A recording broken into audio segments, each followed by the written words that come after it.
All right, Austin, we're live and having a lot of fun this evening, let me tell you. Coming up in about 9 minutes, we're going to air a 50-minute piece on Bohemian Grove. First, some of the actual rituals. Then we're going to get into some of the locals and what they say and what they know about the Bohemian Grove, as well as some more of the history on it and some of the maps and other layouts of this occult compound, supposedly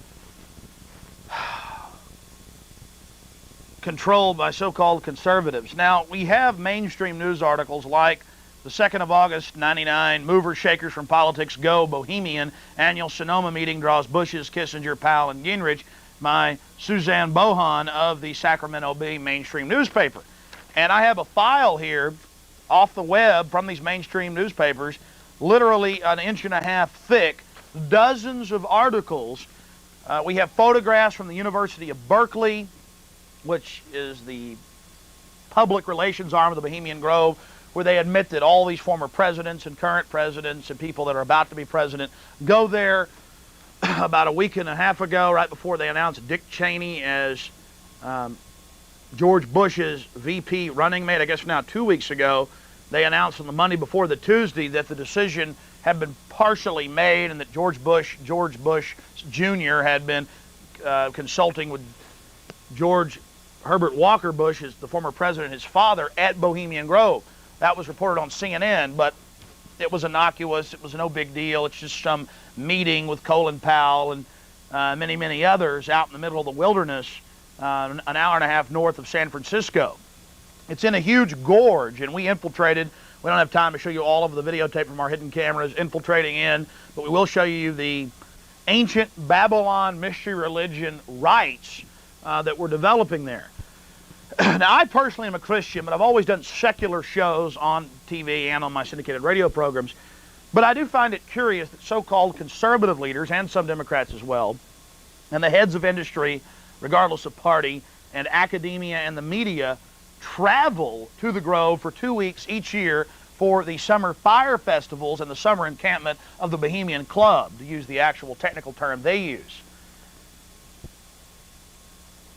Channel 4 independent British television World of Wonder was already doing a documentary film of myself and others, a 4-hour special to air early next year or late this year on nationwide in the United Kingdom. Will probably air next year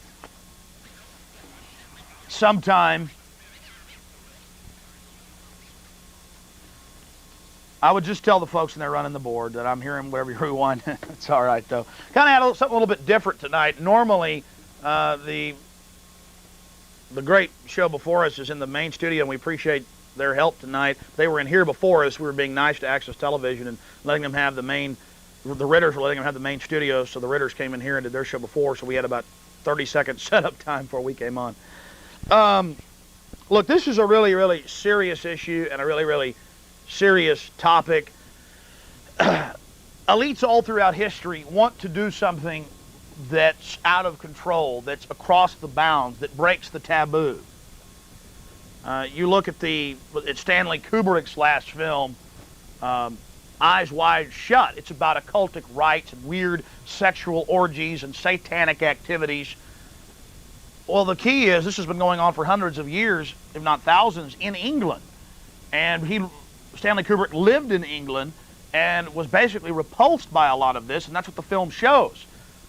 We look at the Babylonians and the Aztecs and the Romans, the human sacrifice, the murders, the gladiatorial games, crucifying people, boiling them in oil, ripping their flesh off. I mean, you or I wouldn't do that because we're somewhat normal, we would think. But normal is all perspective. And you have to know that the Bush family and others are very old families, very, very wealthy. They didn't make their money in Texas through oil, as their propaganda says.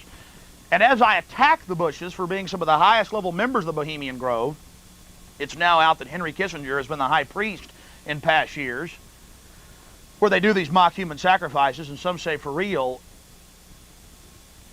But the Bushes are at the number 2 camp. There are over 100 camps inside that consist of palatial manors and log cabins built into the mountains and the hills.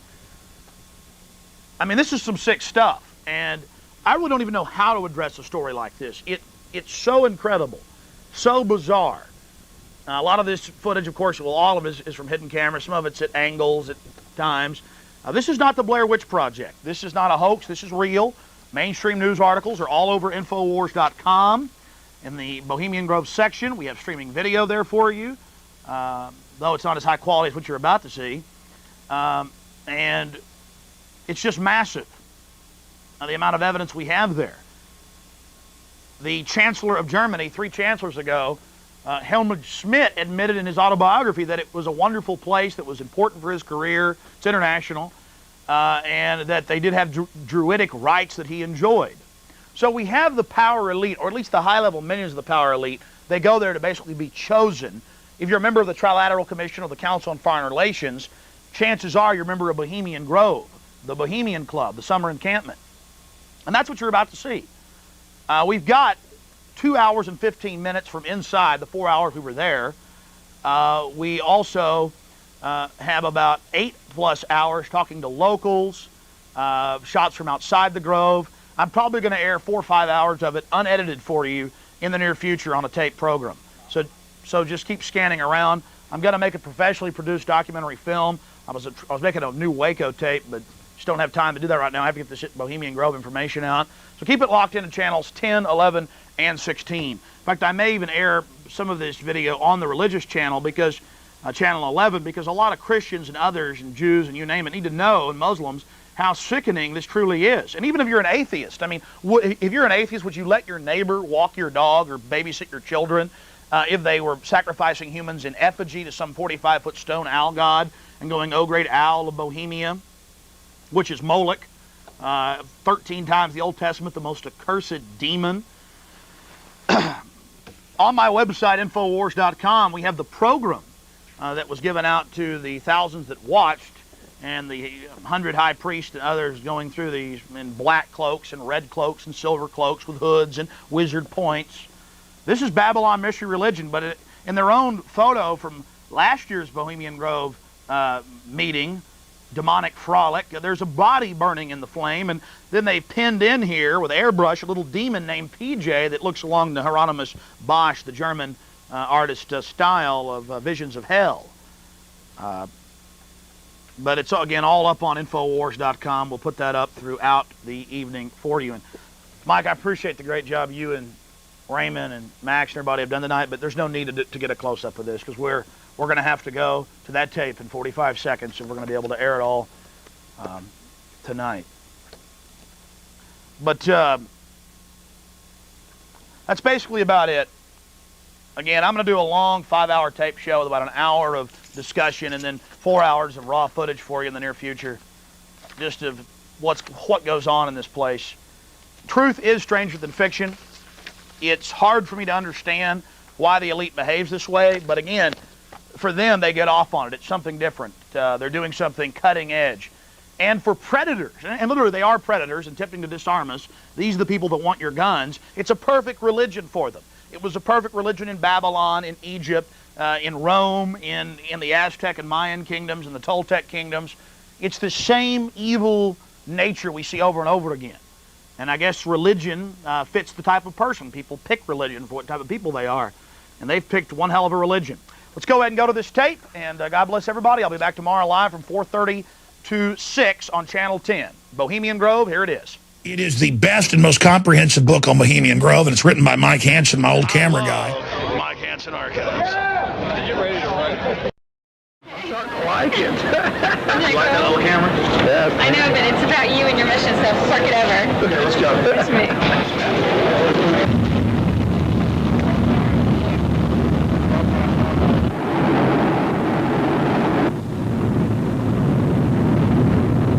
Bay opens up to the sea, and the water was completely still and green, and very close to the gateway to Bohemian Grove. First set of gates.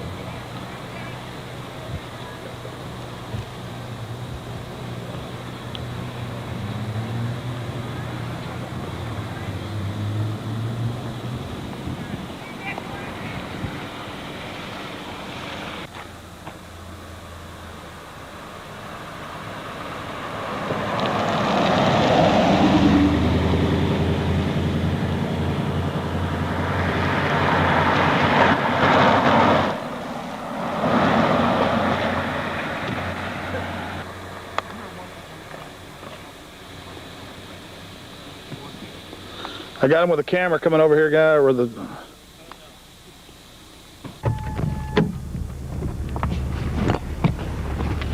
Be careful.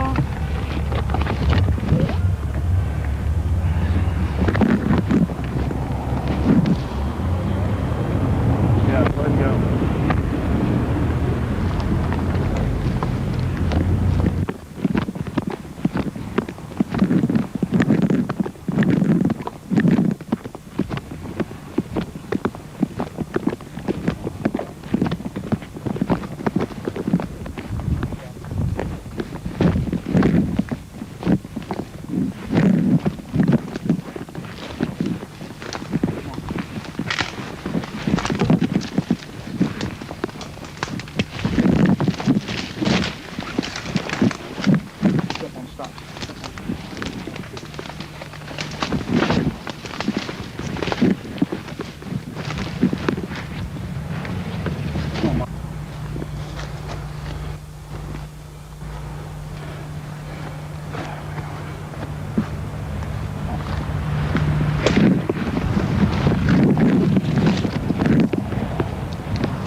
We're in. Can you talk?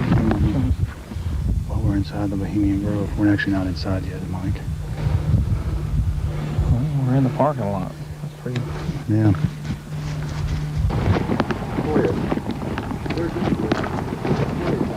Well, no, this is the same redwood. They're all the same. They're actually, well, I think there are three kinds of redwoods. There's the Sequoia and the Sierra. That really Here comes the thing, Mike. And there's the coast redwood. Yeah. And then there's a Chinese redwood, and there's one or two of the Chinese redwoods somewhere in the grove. I remember when I drove from Tulare and went up to Sequoia National Park, all they had up there was the sequoias. Yeah. Aren't they the biggest? Oh, they are. They're the biggest, like, living thing, I think, aren't they? Oh yeah, they're incredibly large. There's one up there that you can drive a car on top of one. You know? On top of it, Yeah. lying down? Yeah. That you can actually. Well, they used to have the one you could drive. That's also there. That's up there. Boy, it's nice when they do really hit you. Oh, yeah. Okay. Yeah.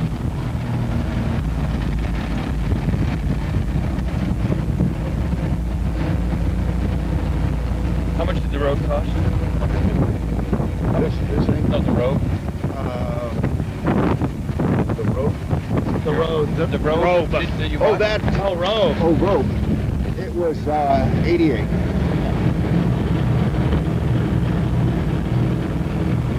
Yeah, I thought you said rope. Yeah, that's what I thought. I saw rope and rope. Can't hear anything with this wind. And look at this thing. Seen some years. Pretty nice. Actually. This is the oldest one, isn't it? Yeah. Other than maybe that little red one. Yeah. Bye-bye. Thanks a lot for finding my car. Oh, no problem. I think when you go to heaven, they have buses like this. Thank you. Go ahead. Oh, no, go ahead. Yeah, is there another one coming?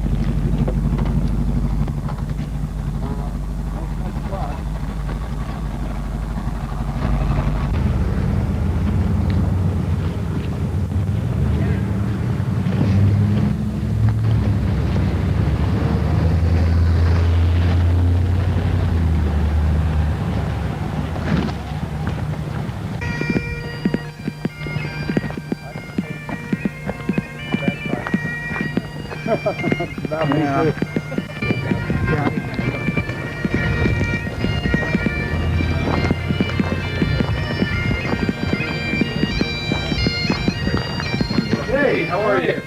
Good. See you. Your father visited and all that? Yeah, yeah.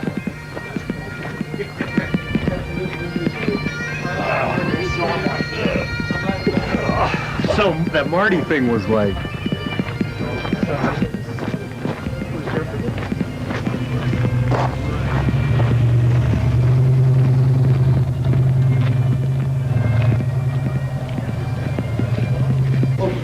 Close back in the corner right over there.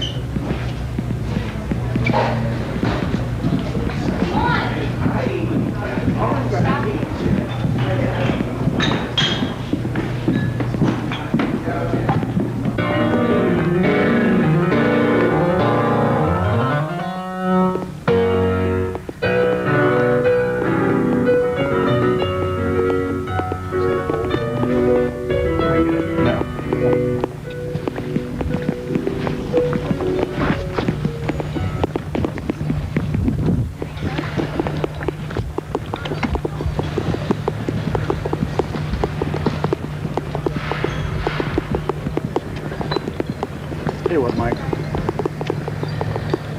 Like another shot.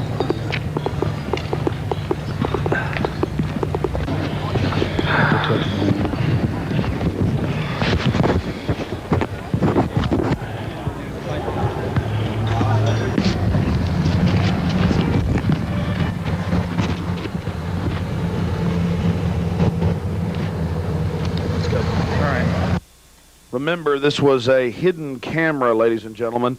There in the lower left-hand corner of your screen is the 3,000-plus-year-old idol. That is Moloch, the owl of death, worshipped in Babylon, and they actually get into that during their little ceremony that they have once it gets dark. But right over there in your lower left-hand corner of the screen with our hidden camera, there's Moloch, 40, 50 feet tall, very loving individual. Children were thrown to it throughout Babylonian days and even into Western Europe and into England with the Druids.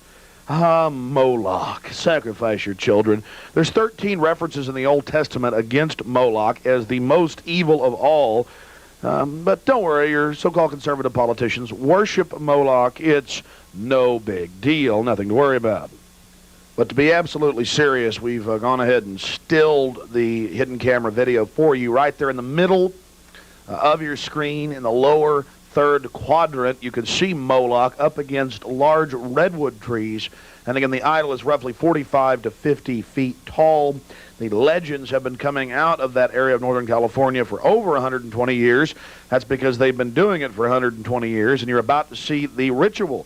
By the way, it's public knowledge. Spy Magazine, People Magazine, many other publications, such as The Economist, have done reports about how wonderful the Bohemian Grove is, and certainly there's some druidic rites, they say, but again, not a problem.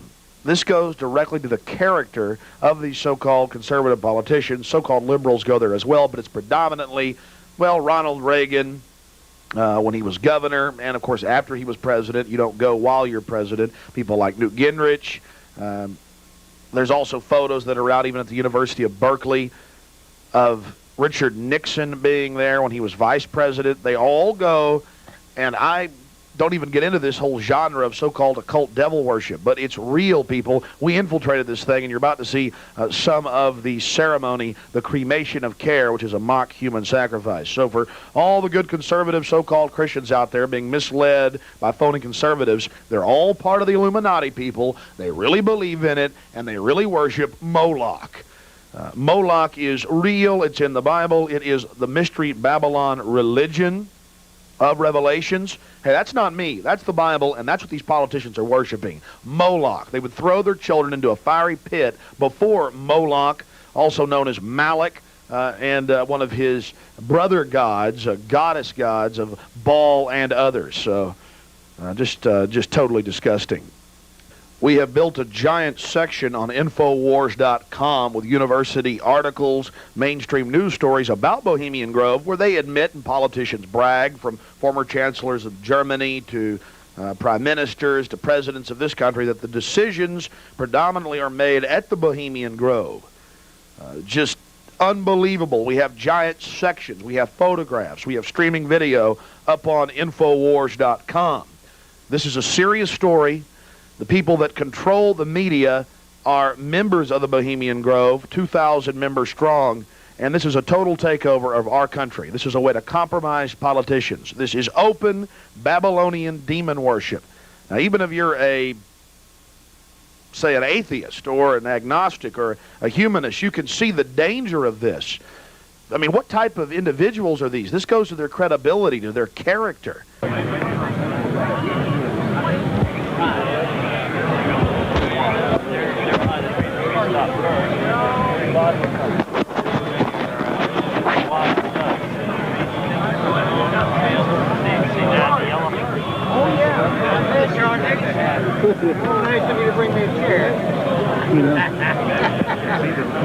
And this is something that all Christians should really be concerned about. Moloch of the Bible, the demon owl that they sacrifice children to, and the Bushes admit that they've been to this globalist retreat where decisions are made about how to run our lives, the heads of business, academia, you name it. By the way, this footage from these hidden cameras has been never before seen. Many have tried and failed to get in and get out, just to write articles. One photo is known to have been released that was not released by the Grovers, by the Bohemian Club members. Every few years, they'll release a few pictures of a few presidents sitting around a table eating dinner. My friends, this is one example of what really goes on your screen. Occultic Luciferian rites that are ancient and have their roots in Babylon. I never thought I'd be on the air covering something like this, but this is a bombshell story. Think about the bizarreness. And it's been going on since 1872. Now, the camera, our hidden camera, was at an angle in the bag because we were being bumped into in the large crowd of, well, Faustian revelers. What you're seeing is a procession with the sacrifice on the back of a wagon coming across the lake. Well, they call it a lake, I call it a large pond. And then they disappeared into the shadows around the corner and had black sheets down across the road. And then a boatman brings the sacrifice across.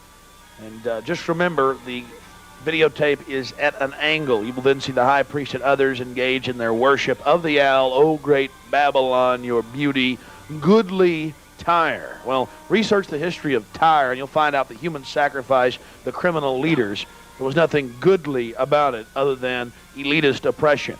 And I guess that's what this is a celebration of with the history of Bohemian Grove. So here is the ceremony, and we'll have a larger, more expansive program for you in the near future with all of the footage. One more small point before the ceremony. Notice the red, the black robes, and the high priest in silver with red capes streaked in green. My friends, I've talked to occult experts. This is absolute Babylon mystery religion, where they sacrifice people to dark idols. Moloch, the owl god, is in your Bible again. And regardless of what your religious beliefs, world leaders should not be acting in this sick fashion.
Temple. Let all within the grove be reverent before him. Lift up your heads, O ye trees, and be ye lifted up, ye everlasting spires.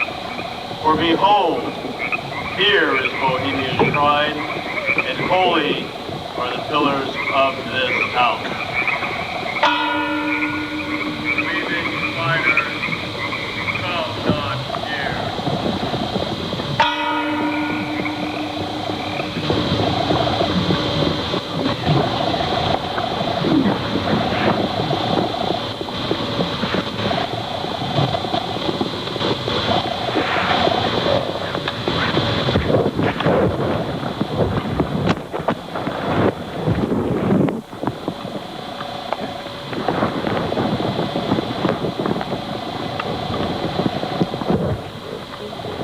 Hail, Bohemians! With the ripple of waters, song of birds, such music as inspires the sinking soul, do we invite you into midsummer's joy. Sky above is blue, sown with stars. The forest floor is heaped with fragrant drift. Evening's cool kiss is yours. The campfires glow. The birth of rosy fingered dawn. Shake off your sorrows with the city's dust and cast to the winds the cares of life. Let memory bring back the well-loved names of gallant friends who knew and loved this grove. Dear boon companions of the long ago. Aye, let them join us in this wisdom. Not a place be empty in our midst. Oh, beauty's vassals, who hold in this gray autumn of the world her springtime in your heart, attend our tale. Gather, ye forest folk, and cast your spell over these mortals. Touch their world-blind eyes with fairy unseen. Open their eyes and blow all the memories of yesterday and seal the gates of sorrow. It is a dream, and yet not all a dream. Joel Kerr and all of his works are but a dream. As vanished Babylon and goodly Tyre, so shall they also vanish.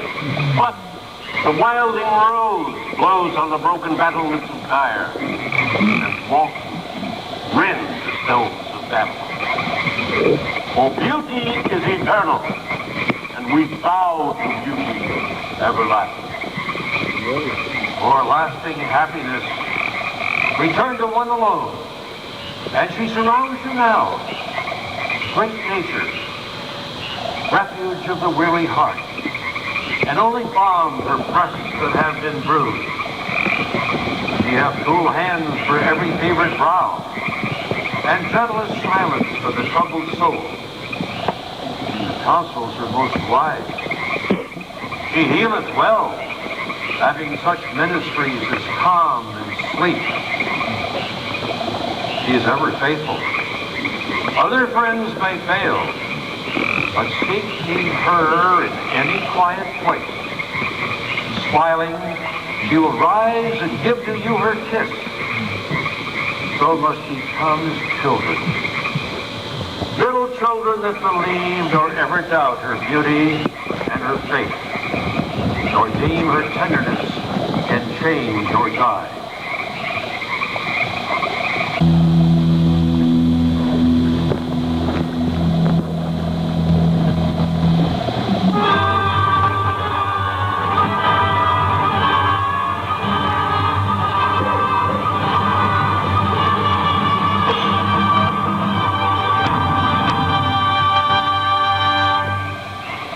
Bohemians and priests, the desperate call of heavy hearts is answered by the power of your fellowship.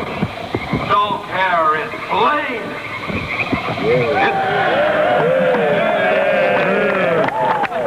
His body has been brought yonder from the funeral pyre to the joyous pipings of a funeral march. Our funeral pyre awaits the corpse of care.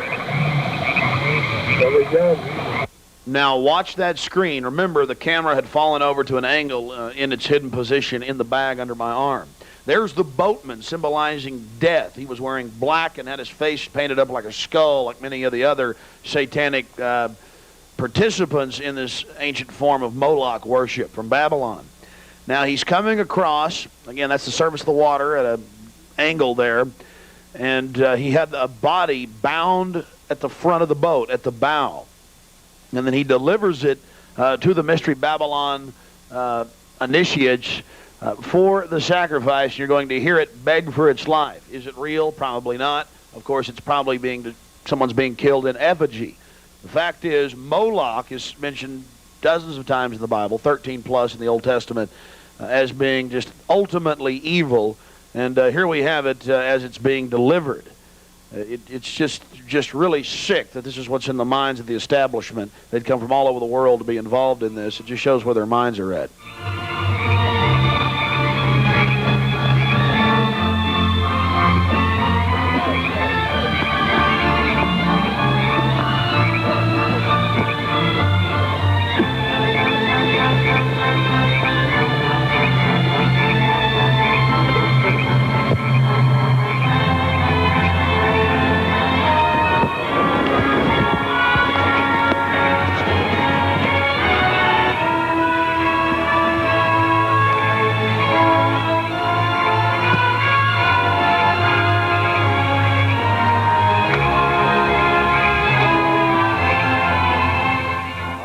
Death has delivered its quarry now. And if you go to my website, Infowars.com, I had the program they handed out for the, quote, ceremony, and it shows a skeleton burning down in the bottom of the fire. Also a little demon at the bottom, nicknamed PJ. Yes, these are your world leaders. Thou, thus buried across the shadowy tide, in all the ancient majesty of death, thou arch enemy of beauty, not for thee the tended tribute or the restful train. Fire shall have its will of thee, and all the winds make merry with thy dust. Bring fire!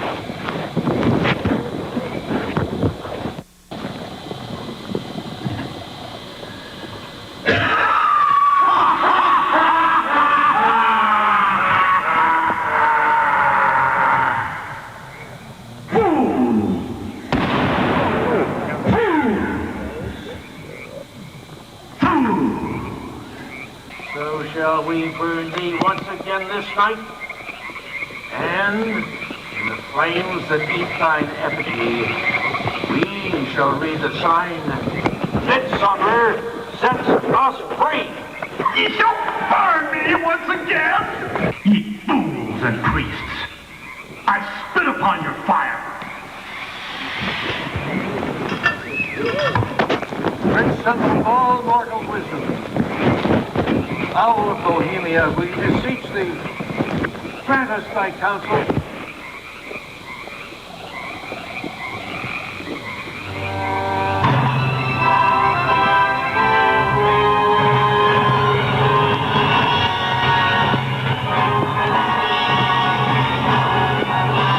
Begone, detested care, begone.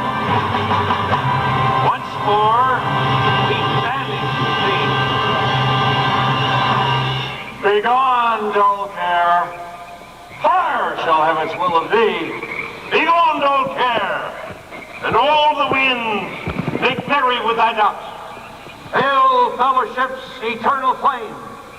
Once again, midsummer sets us free.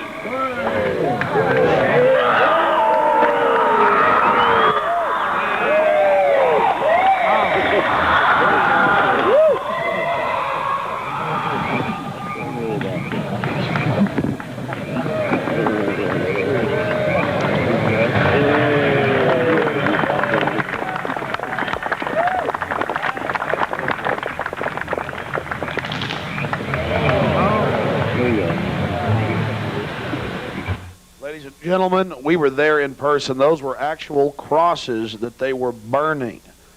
Crosses. This was just completely sick. They brought in the image of a body and burned it. And on my website, Infowars.com, we have the night's, again, Luciferic revelry program where they show a skeleton burning in the fire that they've sacrificed. Right there on the altar. You can look at it for yourself. And then a little demon named PJ. Again, these are your supposed leaders. What do you think about them? And this is just the kickoff. We're told the security only increases. This is the week before the presidents and people come in, and it only gets worse. Now, during the initial burning of the sacrifice, we had the camera at a particularly bad angle. Now you can see a little bit clearer there on your screen the mock human sacrifice to Moloch. Of course, they're your conservative leaders, nothing to worry about, all in good fun. If anyone else behaved like this, we'd be raving kook weirdo It's cultists. Mike Hansen here, your Facebook buddy and YouTube friend. As a lot of y'all know, I was the producer for Alex Jones and Jeff Davis, Steve Lane, George Humphrey, and a lot of those other guys from about 1995 till 2010.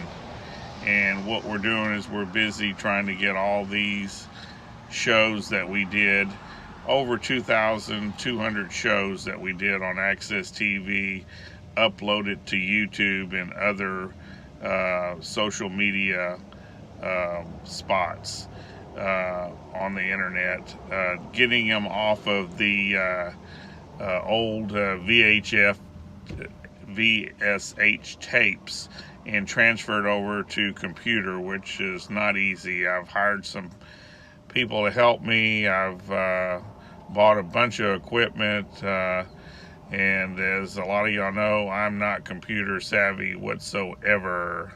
I dread the day that computers ever was invented, but I'm having to go and do all this because if we don't, these tapes are going to be ruined forever and the history is going to be lost, because these shows that we did back in the 90s were very historical in my opinion, and I think they will be.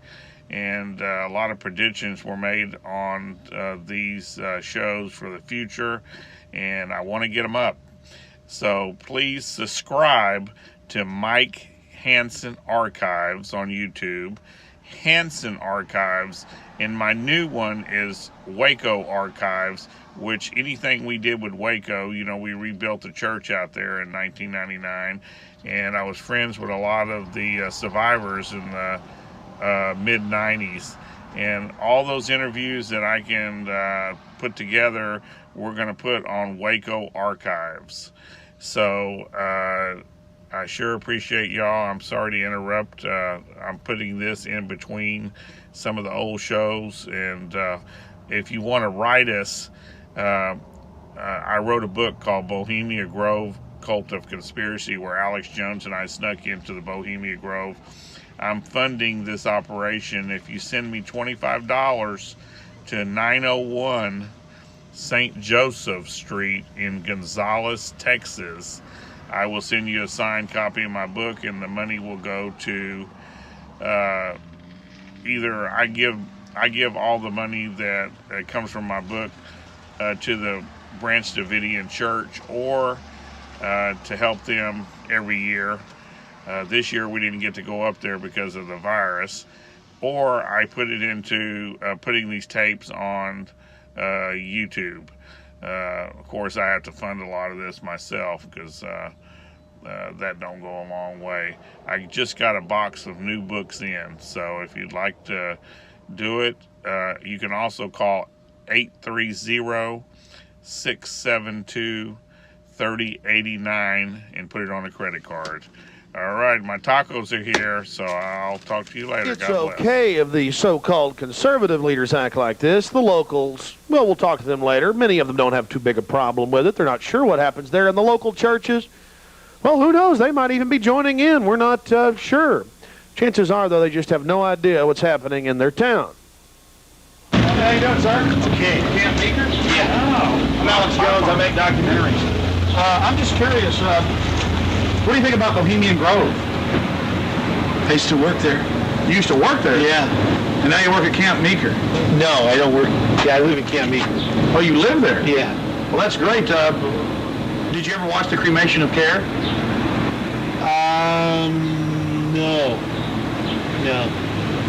What'd you do at the... I just worked there. But, I mean, you never saw them march around the red robes? No. Oh, really? That didn't go on? But yeah, I gotta go. Okay. Thanks. Before we talk to more of the locals, let's go back before we had tried to get into the Grove to some of our strategy planning with the British from Channel 4 World of Wonder.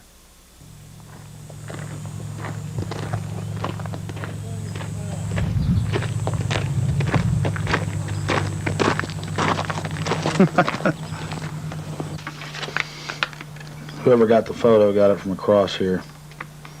There's the shrine where they did their little business in the clan outfits. Here's the stage. Here's the stage. And then move down.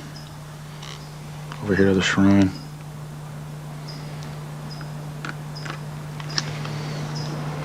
Owl's nest. This is a survey of Bohemian Grove in 4 parts. The pages are a little big on the edges, so I had to overlay them.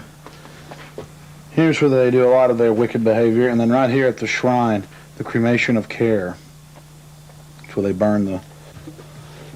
Man, I need to draw a map, our own map, because I can't carry this in on the operation with me.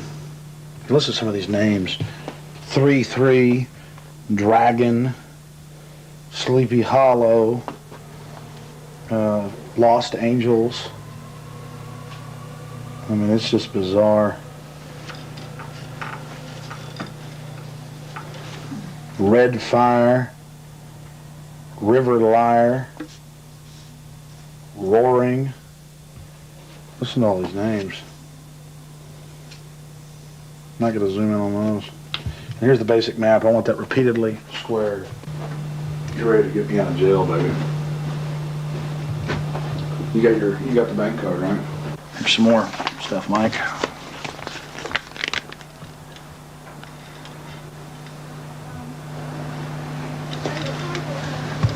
Do you worry for Alex, Violet?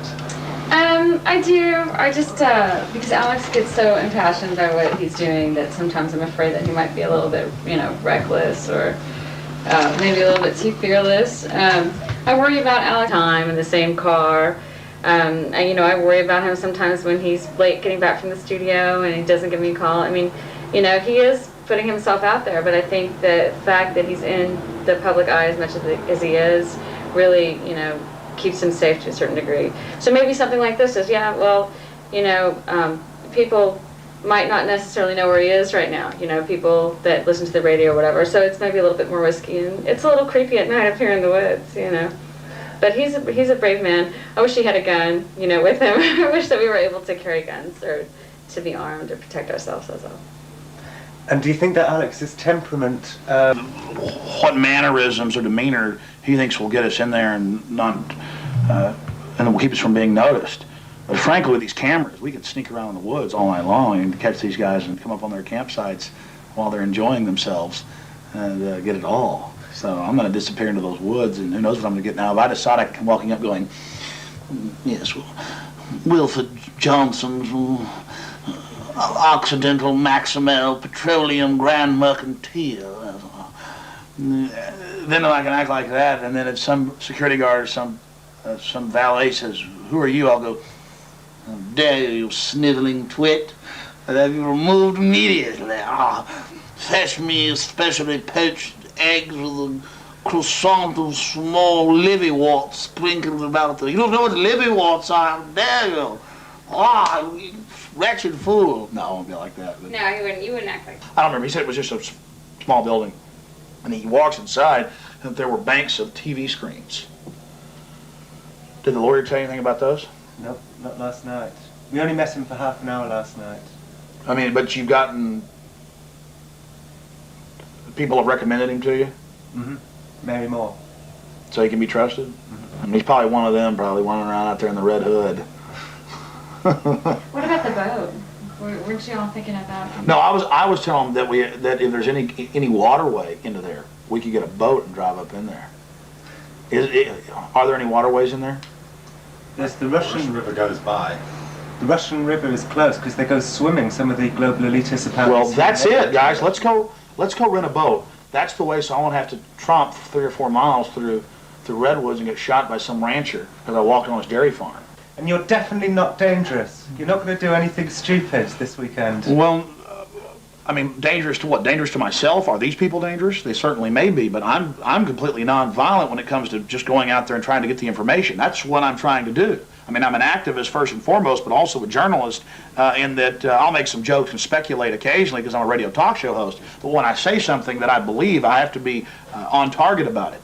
But dangerous? I'm definitely dangerous to corrupt bureaucrats and their financial bosses that would like to control the American people on the planet. But not in a violent way. Not in a violent way. And for anybody that doubts we're in global government now or entering it, you've now got this UN criminal court. They're saying if 60 countries ratify it, then it doesn't matter if America doesn't sign on. Kofi Annan claims he has power to enter any country anytime he wishes. We've all read that, again, and seen it on television. So I'm fighting this global government. And long before global government came out in the open, in the last 4 or 5 years, they were conditioning the public that anyone that talks about global government is a kook, a weirdo, a terrorist, a racist. And now they're out on the nightly news saying global government's here, you better accept it, we're getting rid of juries all across the planet. The IMF, the World Bank, basically runs things now. The WTO decides what you can buy and sell and trade on the international market. But see, they've preconditioned us that it doesn't exist. They've preconditioned us that anybody that talks about this stuff and who is against it is a kook or a racist because it doesn't exist. And then everybody's decided, well, I'm going to be culturally cool. I want to be in style. I want to be accepted. So even when they're hearing the news admit it and tell us how great it is, they've already pre-positioned it psychologically that it's not acceptable, it's not kosher to discuss it. Do you see the tactic they're using there? Mm-hmm. 5 years ago, I would laugh when I heard about black helicopters. I would say, I'm about taxes, I'm about corruption, I'm about getting local control back, I'm about states' rights, everything's coming under federal control. I was pretty mainstream, what you'd call so-called conservative. Then I saw the light when black helicopters started going into North Carolina. I started going into Florida. They fired into an all-night restaurant in Miami, just training, firing bullets into a place where people were eating. They started burning buildings. Police chiefs started throwing them out of their town, San Antonio. All this started happening, and I said, whoa, this is real. And then I realized that I was preconditioned, even as a so-called conservative person who understood that the media lied. I didn't realize how thick the propaganda was, that they preconditioned us before they release something on us, that it, number one, doesn't exist in our minds with classic doublethink, but then it can re-exist at the same time if they say it does and it's good. So it's literally George Orwell's doublethink, and one has to have it to stay sane in this world. Well, I refuse to be a part of it. I mean, the news every day, black helicopters are a joke, they're stupid, the culture, commercials, movies. At the same time, almost every month in this country, they're attacking and terrorizing some town with burning buildings and terror. I don't know, I'm just attacking it at every level. And I don't want to be part of their sick control freak system. I don't like these degenerate, inbred, New World Order crowd people. They're not going to run my life. They're not going to control me. And I'm going to try to expose them. And I think we've had some success doing that. Well, hello, folks. I'm sorry to interrupt your viewing here on classic Alex Jones or Jeff Davis or Steve Lane or George Humphrey here on. Be sure to subscribe to Mike Hansen Archives,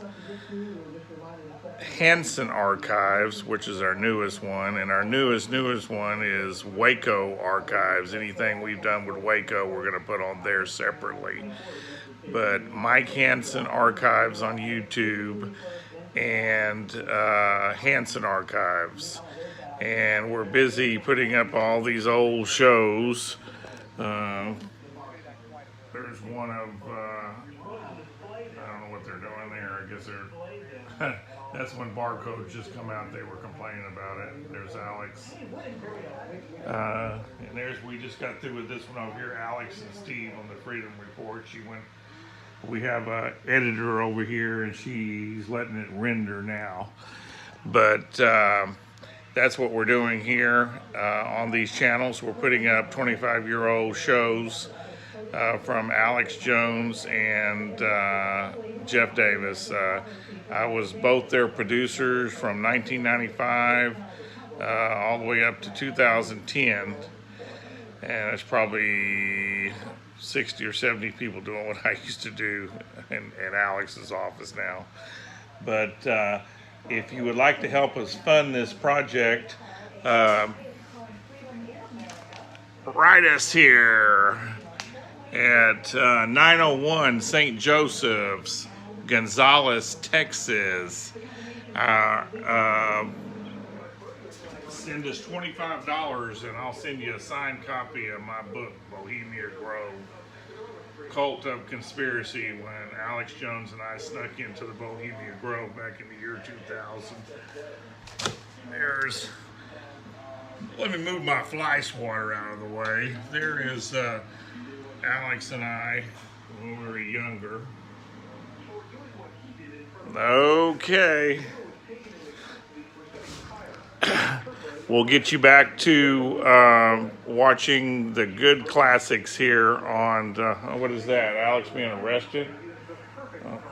But we got hundreds and hundreds of tapes to do. We got to transfer them over to from VHS over to the computer. There's Jeff Davis. All right, well, give us a call if you'd like to put it on a credit card at 830-672-3089. If you would like to write us, we're at 901 St. Joseph Street in Gonzales, Texas. Be sure to hit that subscribe button and let all your friends know about all these old shows we're putting up. They haven't been seen in 25 years. Thanks a lot and God bless. There's dairy cows and a big swan.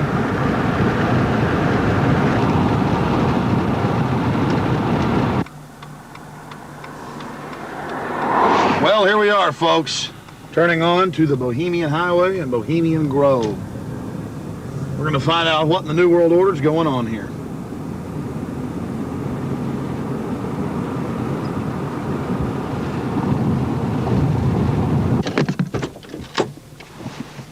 Ah, it's my red coat friend. In the morning, that'd be 4 in the morning Texas time. We were getting really tired, and I said, that's it. Let's drive back to town, 5 in the morning, and then we didn't even wake up. We heard your call because we had like a 8:30 wake-up call. So You thought you'd been taken? no, I tell you, it's beautiful out here during the day, but it is spooky at night. I don't know if you guys got some footage of it, but all the fog and the rest of it. So are you excited? Oh yeah, I really want to check into some maps and things, and I'm willing. I mean, hiking into 2,700 acres is not too hard.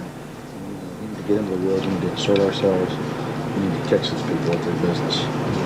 The old cremation of care, their little Moloch or Maloch or Maloch's worship. I'm joking. That's it.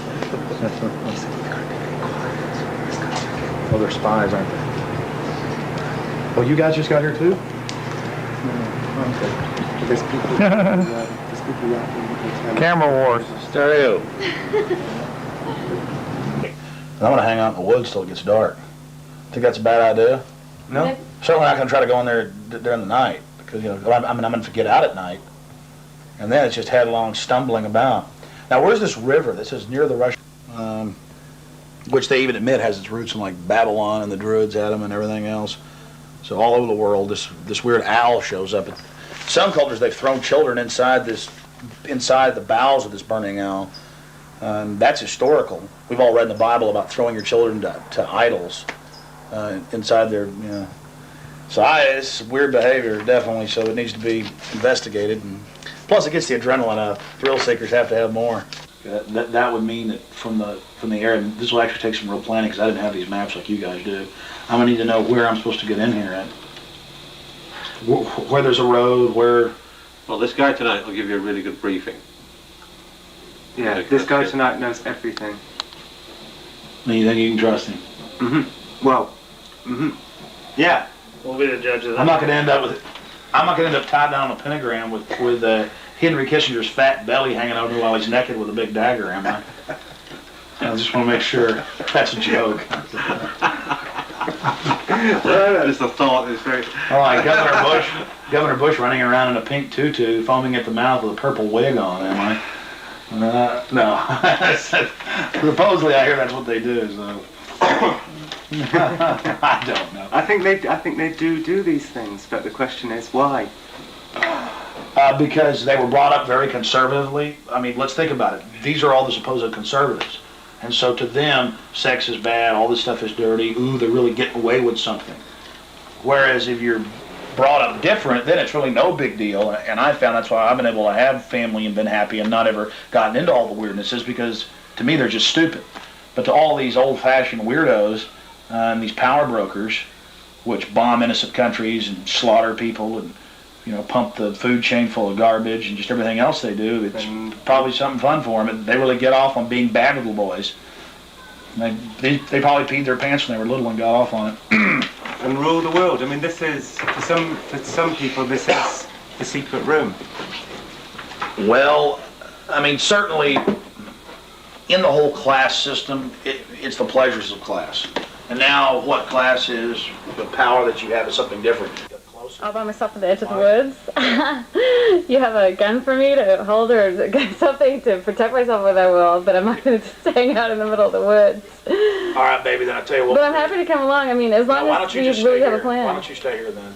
Because there's no way to hide your beautiful femininity from the goblins. So. Well, I'm sure that there'll be some way that I can for many years come I've said that Henry Kissinger and all those people look like goblins. Madeleine Albright. In fact, she was in one Scandinavian country.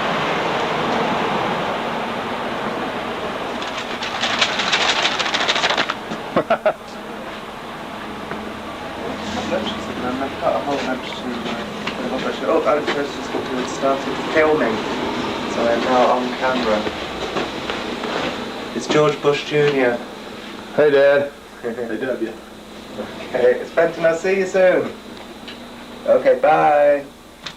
Bye. Okay, let's go. Let's go, go, go, go, go, go, go, go. Ready for me to close this? Yeah, that's fine. So we're heading to Santa Rosa in a convoy, right? That's the plan. To get disguises. Yeah, to get our costumes, our preppy costumes.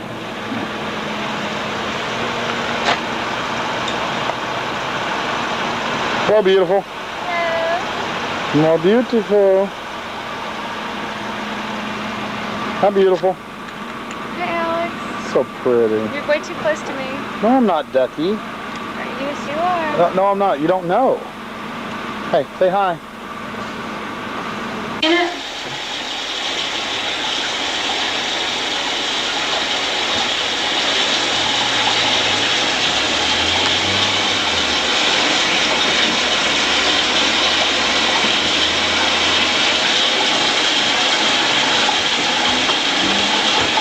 And the thing that all these adventures have in common is that all these people who have nothing else in common all believe in the secret room and the idea of there being a global elite that rule things from inside some secret room somewhere, which is what takes us to Northern California. And this is a secret globalist frolic. Right, yeah. Bohemian This Grove. is the secret room summer camp, basically. So from what we've been told, and we're going to find out tonight. And we're told that FBI agents are swarming the area. We've been told that, like adventures with them. None of that's in the series. And there's a book coming out. And that's the book. None of that stuff's in the series, but the series is the search. It's the search for the secret room, the search for the secret rulers of the world, which is what's brought us to Alex Jones and Mike Hansen and California, Northern California with the Bohemian Grove that's up the road.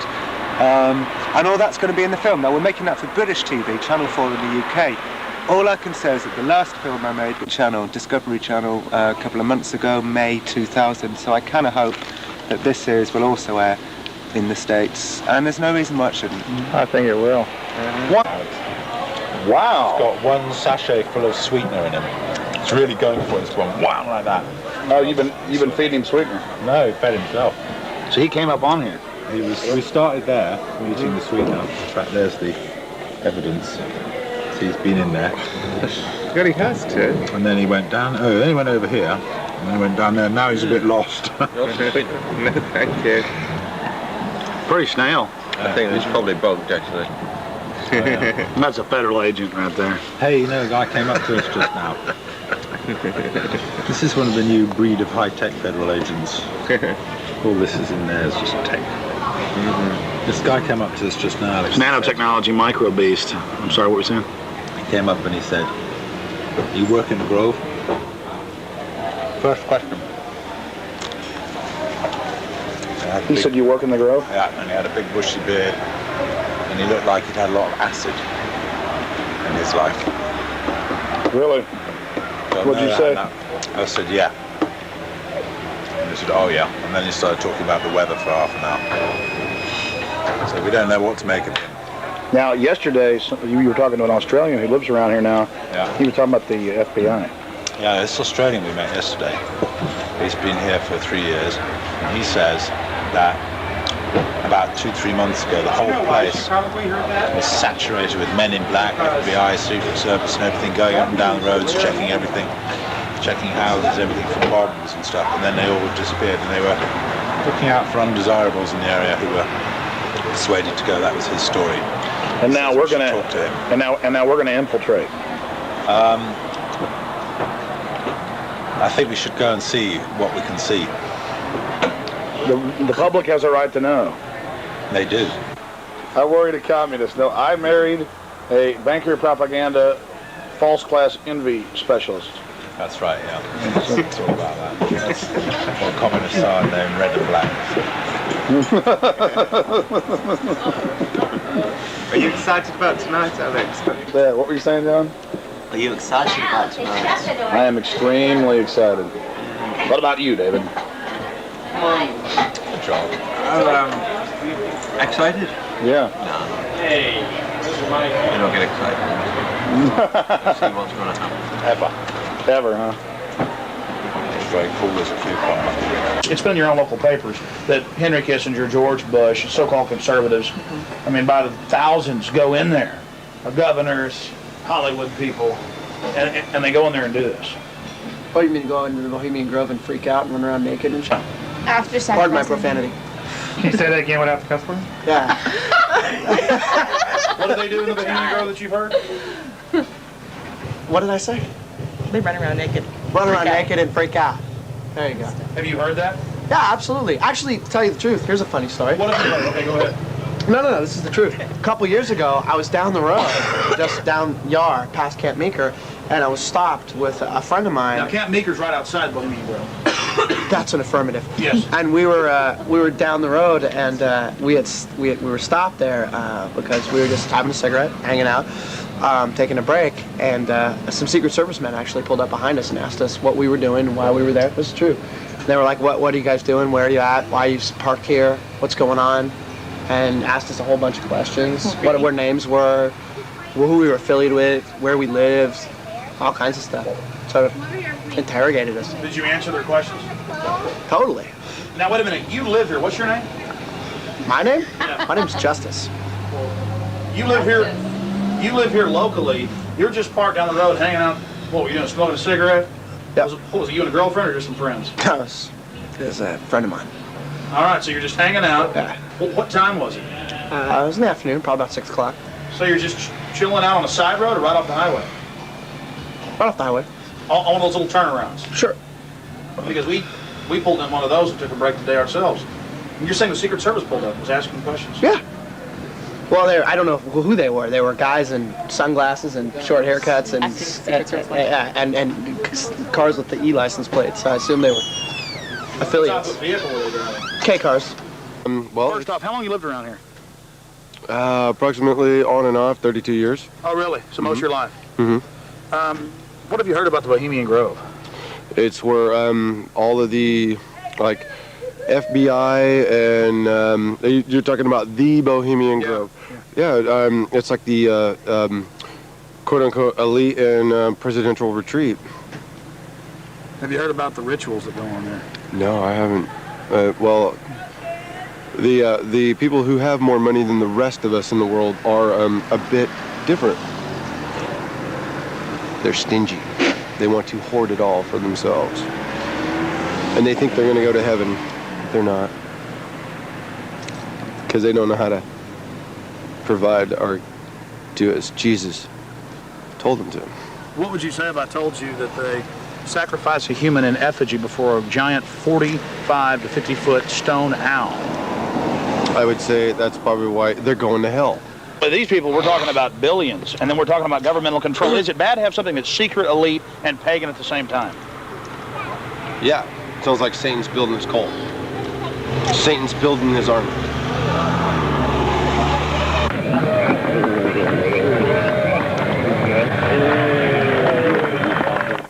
Fire shall have its will of thee. Begone, don't care. And all the winds, they carry with thy doubts. Hail, fellowship's eternal flame.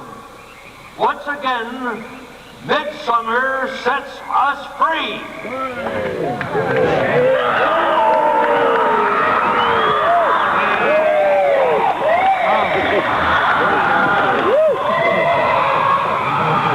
Transnational establishment. So it's time for everybody across America to start standing up because we got people power. Amen. Peaceful patriots or the huge military-industrial complex that Eisenhower warned us about.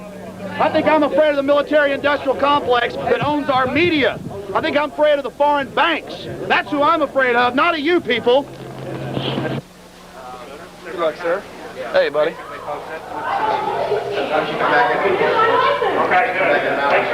Hey, Jim. How you doing, Ellinger? All right, son, we're ready for you. All right, they're ready for me. Let's go. Come over here and get the pretty little red light. Come on. Isn't that pretty? And they'll put a nice little clinic in here in the next few years for urine and blood testing like Clinton wants. What do I have to hide? I'm a criminal. Here we have it. Nice little pretty red light. Get that, Mike. There we have it. Your photograph, they capture your signature, they capture your thumbprint, and now Clinton wants urine and blood, and I've given that to the media, the actual federal register that he wants the states to implement. And I guess it tells them how to put clinics in, and it tells them how to urine and blood test law-abiding citizens not under 18 like the media says. Hi. How you doing? I am here with 8 forms of identification. I have my passport. Here's that, my name, and the form you asked me to fill out. I have no criminal record. My name is Alexander Emmerich Jones. Here is my passport. Here is my insurance. Here is another form of ID. Here is my old driver's license. Here is my birth certificate. And here is my W-2 form. And here is 2 more insurance cards, old ones, just so you can double check. It's a health club card. You've got plenty of ID. Okay. Good to go. We're going to get you I duplicate just right now. need for you to answer these first 3 questions. Take a look at these questions there and go over them things. So I don't have to thumb scan. Well, we're going to get to that. You are eventually going to have to. Yes, sir. But not now. Not at this point, but you will before we're done with the process. Why? Because it's required. It's required by Bill Clinton in 1992, and it was instituted here in Texas in 1993. I know the code, sir. Are you going to institute his urine and blood testing when he commands you? Are you going to stick a needle in my arm when I have no criminal record? The only questions I'm going to answer right now are concerning driver's license issuance. You just follow orders, don't you? So you're saying you're going to deny me the constitutional right to travel if I do not submit to this digital thumb scanning? What I will tell you, today you will not receive a duplicate driver's license if you do not submit to a thumbprint. Okay, look, I feel like I'm being raped here. Well, I would sit down with you for hours to try to do what I could to help you. Then just give me my license without digitally thumb scanning. I am not going to violate DPS policy. Is there a religious exception? For your exception. Is there a religious exception? No. No, sir, there's not. Everyone must take the mark. A digitally enhanced mark. I'm not talking about mark. A digital tattoo. I know. Your ID, you are good to go. But Yeah, well, if I'm good to go, why do you need my thumbprint? because it's part of the procedure of issuing. It's part of Bill Clinton's law, isn't it? It's an executive order. It's a decree by Bill Clinton. NCIC. Yeah, and if I drive without a license, what's the penalties for driving without a license? You know, I don't even want to go there. That's right. You know why? I'm asking you. It doesn't pertain to it. You're an officer. I'm asking you the law. I would be glad to sit down. So you're saying I'll be committing a crime by driving if I don't take your mark? I would be glad to do anything I can to help you, sir. Well, see, you're saying... I'm not against you, and I understand. Officer Ard, you're sitting here, Sergeant, and telling me that you're all friendly and you're all nice. But I'll be pulled over and given tickets. If I don't pay those, I will go to jail because of my morals and my beliefs, I will not take this. And I'm here to tell you, I already took this in '93, and many people will say, well, you've already taken it. What's your problem with it? Because now I figured out what this is, and I'm opposing all those others that are being herded in here like cattle to be thumb scanned like criminals. Mr. Jones? Yes. We don't even need to start there. If I know that you're not going to submit to a thumbprint, why waste your time? See, right up front. They will drop, and people are being turned away all day here. So you're saying I pay my taxes, I'm raped by the IRS, which is criminal. You know, it's well known. And you heard the keyword submit. Submit. He just said I must submit. There's a lady down the counter. I'm telling you, I've never been to jail. I don't know. What do you want me to do for you? I want you to give me my driver's license. I want my driver's license. I am not a criminal. I may become one today, but that's fine. You're saying you won't take me to jail at 5 if I'm still here. No, we're not going to take you to jail. Oh, yeah. This is against the grain of the Constitution. Look, if I don't take the mark, my right to travel is taken. You're taking my rights and telling me that it's no big deal? And now you want a urine and blood test. Bring me the document. Who has the urine and blood testing document? I need it. I'm going to pass these out to people. Ladies and gentlemen, the Federal Register, Bill Clinton, urine and blood testing plan for you. Tell your friends about it. We have got to stand against this. The states are preparing to implement this plan. This is not a joke. This is not the entire document. It gets worse. You know, we really should fast forward that. They said they wouldn't arrest me, but you see, Mike Cox, DPS spokesperson or spin doctor, shows up and said, this must be contained. And of course I was arrested then, setting a precedent that you must take their digital mark, which means they can control more and more, make you jump through any hoop you could imagine to get a driver's license, to get a bank account, to get a job, to live your life.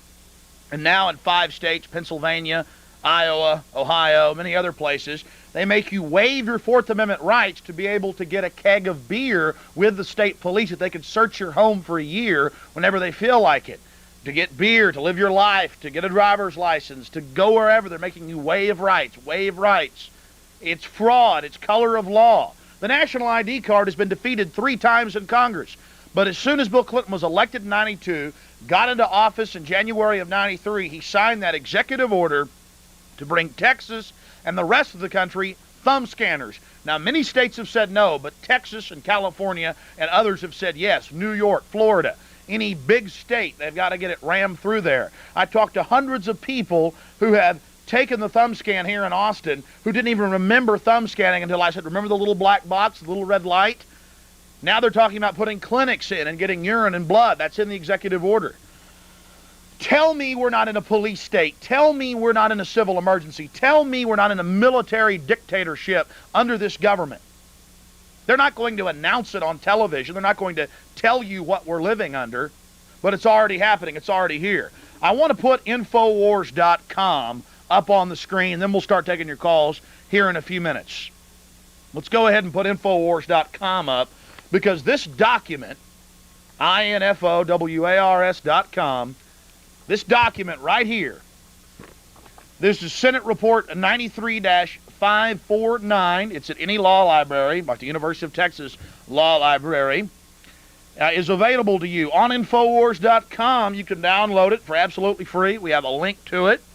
And it is 25 pages long. I suggest you read it, where they admit that we're already in a national emergency, that martial law was declared March 9th, 1933 by Franklin Delano Roosevelt, and then it has been expanded and increased, and more of the Constitution and Bill of Rights destroyed. I hear people every day say, Alex, when is martial law coming? You said martial law is coming. No, I've been saying martial law is here. It's what degree on the scale from 1 to 10 have we reached? I say a number 5 on this Richter scale, doubling in its severity every point. I mean, here it is for you. The Senate even admits it. This is not even debatable, that the Bill of Rights and the Constitution has been suspended. After 33, we got the state police that are really federal police. We got licensing, that is papers. Americans didn't have to have papers in this country before unless you were black, because it was racist. Now, I'm not bashing American history. That's a horrible part of it. Slavery is still going on in many parts of the world. White people, black people, you name it. My point is, we didn't have to have papers until the mid and late 1930s after 33, when the federal police, under the guise of state police, were put into effect. And presidential executive orders and powers were decreed down through the DPSs, Department of Public Safeties, throughout the country. Research when Texas got its DPS. 1936, Roosevelt. Federal funding to set it up. That's when it all began. And now if you don't have a license walking down the street, they'll pull you over or stop you on the street when you're not even in your car and say, where's your ID? And they'll take you to jail or they'll arrest you. It's a law. Asset forfeiture seizure. They'll pull you over. Got a couple grand in your wallet. They'll take it. You'll say, but I don't have any drugs. I have no criminal record. It's up to you to prove it's yours, bud. This is even in the newspapers. They say, what's the big deal? Throwing it in your face. Cameras going up. Listening devices going up all over Central Texas with federal grants. You ask yourself, why is this happening? Because we are the prey species on this planet today. Human beings throughout the last 10,000 years of human history have set up this hierarchical system, and now it's really growing fatter and more despotic than it ever has before because people are so decadent, there's so much food, there's so much drink, people are basically doped out on it. They're narcotized on the pleasure and entertainment. They're not going to announce martial law or even civil emergency unless you're in Seattle or Washington, D.C. for government provocateur actions. They're just going to incrementally train the cops, train the military, train the people, the troops on the street, militarized police, armored personnel carriers being delivered to police, police-type garb, SWAT teams. All of this is normal. Going through a checkpoint is normal. All of it federally funded, all of it federally controlled. From the national ID card that's illegal, 3 times in Congress voted down, still being implemented, to the federal cameras, to the federal microphones they're putting up in Austin, that was in the paper last year. All of this developing in your face, but you're waiting for some big announcement, some Hollywood announcement from Washington. Oh, it's martial law. You don't have any rights. They're just going to take your rights, tell you we're some wonderful democracy, and you'll never know the better. At least they hope.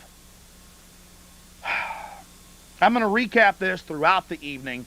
It's Senate Report 93-549. You need to mass email to people about this government link I have on Infowars.com. War and Emergency Powers Act, emergency powers status, provisions of federal law now in effect, delegating to the executive extraordinary authority in a time of national emergency, report on the Special Committee on the Termination of National Emergency, United States Senate, November 19, 1973, U.S. Government Printing Office, Washington, 1973, document number 24-5090. Since March 9, 1933, the United States has been in a state of declared national emergency. In fact, there are now in effect 4 presidential proclaimed states of national emergency. This is in 73, now there's about 10. In addition to the national emergency declared by President Roosevelt in 33, there have also been national emergencies proclaimed by President Truman on December 16th, and the states of national emergency declared by President Nixon on March 23rd, 1970, and August 15th, 1971. It has nothing to do with emergencies they claim. It is to give the bureaucracy the power to circumvent Congress and build this 4th branch of government. These proclamations give force to 470 provisions of federal law. These hundreds of statutes delegated to the President extraordinary powers, ordinary exercised by Congress, which affect the lives of American citizens in a host of all-encompassing manners. This vast range of powers taken together confer enough authority to rule the country without reference to normal constitutional processes. And then it goes into the U.S. Code for 25 pages. This is from 1973, Senate Report 93-549, a War and Emergency Powers Act. Since then, let's just take last year, Senate Bill 1059, Defense Appropriations for 2000, subsection 1067 of Senate Bill 1059, authorizes total military takeover. This is their words. A total military takeover for the mere threat of terrorism. The mere threat of terrorism. No longer can they just give so-called surplus brand new M16s and armored personnel carriers wheel tanks to police. No longer can they just give them helicopters and military training assistance. Now, for any purpose that the President or the Secretary of Defense or the Secretary, you name it, of the Treasury, Lawrence Summers, or Janet Reno, Attorney General of the Justice Department. They can do this for any reason. Think about it. Senate Bill 1059, Section 1067 authorizes that. Look at Section 1084. Spent hours in these sections. Government search engine, Thomas. Thomas.gov, pull it right up there. It's all over Infowars.com. We've saved the document. Section 1084, the lethal transfer of lethal chemical weapons to the Department of Justice from the Department of Defense. And the same government's telling us it's not a question of if, but when there's going to be a chemical or biological attack on the American people. And what is their solution? They say, give up our rights, submit to Big Brother. The same thing Hitler did in 1933 when he said, the Jews, the blah, blah, blahs, they're going to blow something up if I don't take full command and round people up and suspend and set up checkpoints and issue licenses and papers, something Germans didn't have before. And what did he do? He blew up the Reichstag, burned to the ground the government building he'd been elected to. His approval rating skyrocketed. He cleaned the streets when he's the guy that blew it. Now, that's part of history now. We're about to go to your calls. But I wanted to get to this first. This is a Newsmax story. China flexes muscles south of the border. While the dominant Chinese presence in Panama since the U.S. pullout is widely recognized, mainland China's increased power in the rest of Central Asia has up until now been less obvious. And then it goes into how the Taiwanese president, the pro-independence president, who China's been threatening to nuke that country of 38 or 28 million people, China's threatening Central and South America to not allow him to travel there as a diplomatic tour. And they've taken over the Panama Canal. They've taken over Long Beach Naval Base. They've been given it by Clinton and given it by the Republicans who stood by and let it happen. They're all the same people. The Chinese are now the new favorites of the New World Order, not America. We're no longer the muscle. We still have these memories of freedom. We still have guns. We still have private property. They realize it'll take another 20 years to drive it fully from us. China is 1.25 billion plus slaves. They're selling political dissidents organs. They've got huge slave camps building widgets and toys and everything else. They are the new chosen ones to be used as muscle economically and militarily. Let me tell you how you use it as muscle against people. You're the New World Order. You're the top 20 corporations and banks. You don't make your money through free market activities. You make it through government regulation and control of your competition. You want to leverage out all your competition? You want to consolidate power? You go into China, you make deals on IMF and World Bank loans. You make deals on them for military secrets to be transferred. If they only allow, say, Boeing to manufacture there and not Airbus, which is not an American company. That doesn't help us. It just makes them leave Washington and Seattle and move to China, which they're doing. You go in, you say, give Walmart or give Kmart the exclusive on these manufactured goods. And then boom, it's all shipped in. All the clothing lines really manufactured by one group, or most of them now. They're in China. And it gives you incredibly cheap products with no environmental standards, no workers' compensation, no Social Security, 10 cents an hour if they're lucky, if they're not slaves, as many of them actually truly are. China admits this. You ship that into America, and on top of it, China's got a 40% tariff on America. We've got a 2.2% on them on average. And that's called free trade by the World Trade Organization, 5.5 years old, given power by the bankers, by the World Bank and IMF, and ruling against American industry every case. This is World War III. Do you realize? Do you realize? No wonder China, the PLA, their ruthless 2 million man military, was given control of the Panama Canal. No wonder they were given Long Beach Naval Base. No wonder they're doing all this, because the New World Order is building them up to be their new thug on the block.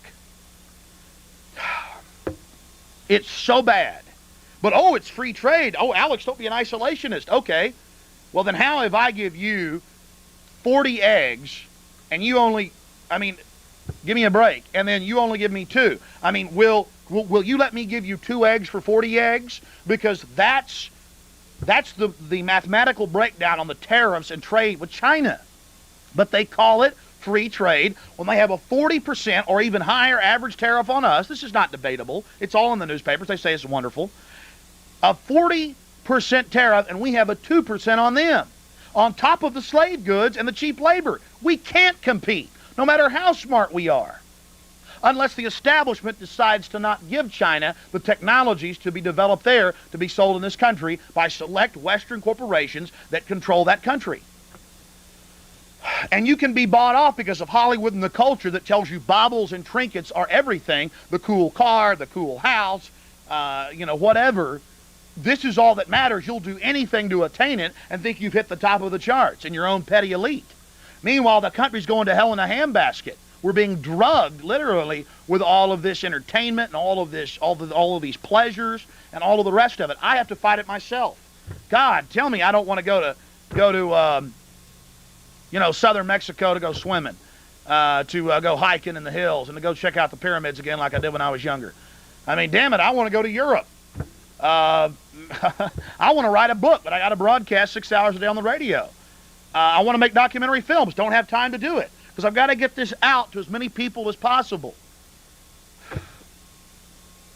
And we're having success. I just got picked up in Tampa, Florida today on my radio show, and St. Petersburg. So stuff's moving forward. The point is, we're all fighting. You can fight. I started out at Access Television almost 7 years ago, and I'm still going strong.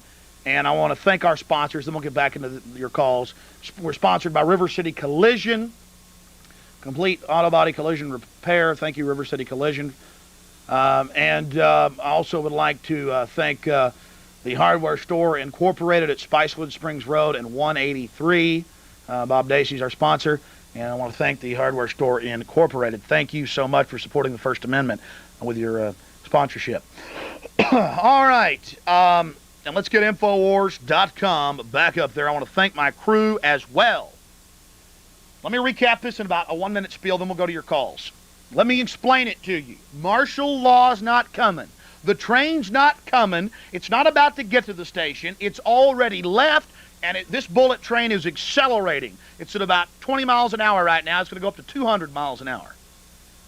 We're on board. They'll ask for your papers. They'll run you through checkpoints. The police will demand to search your vehicles. The cameras are going up. The national ID cards are in by fiat, despite if Congress throws it out 3 times. The Know Your Customer legislation at the banks, with the FBI snooping through all your accounts openly.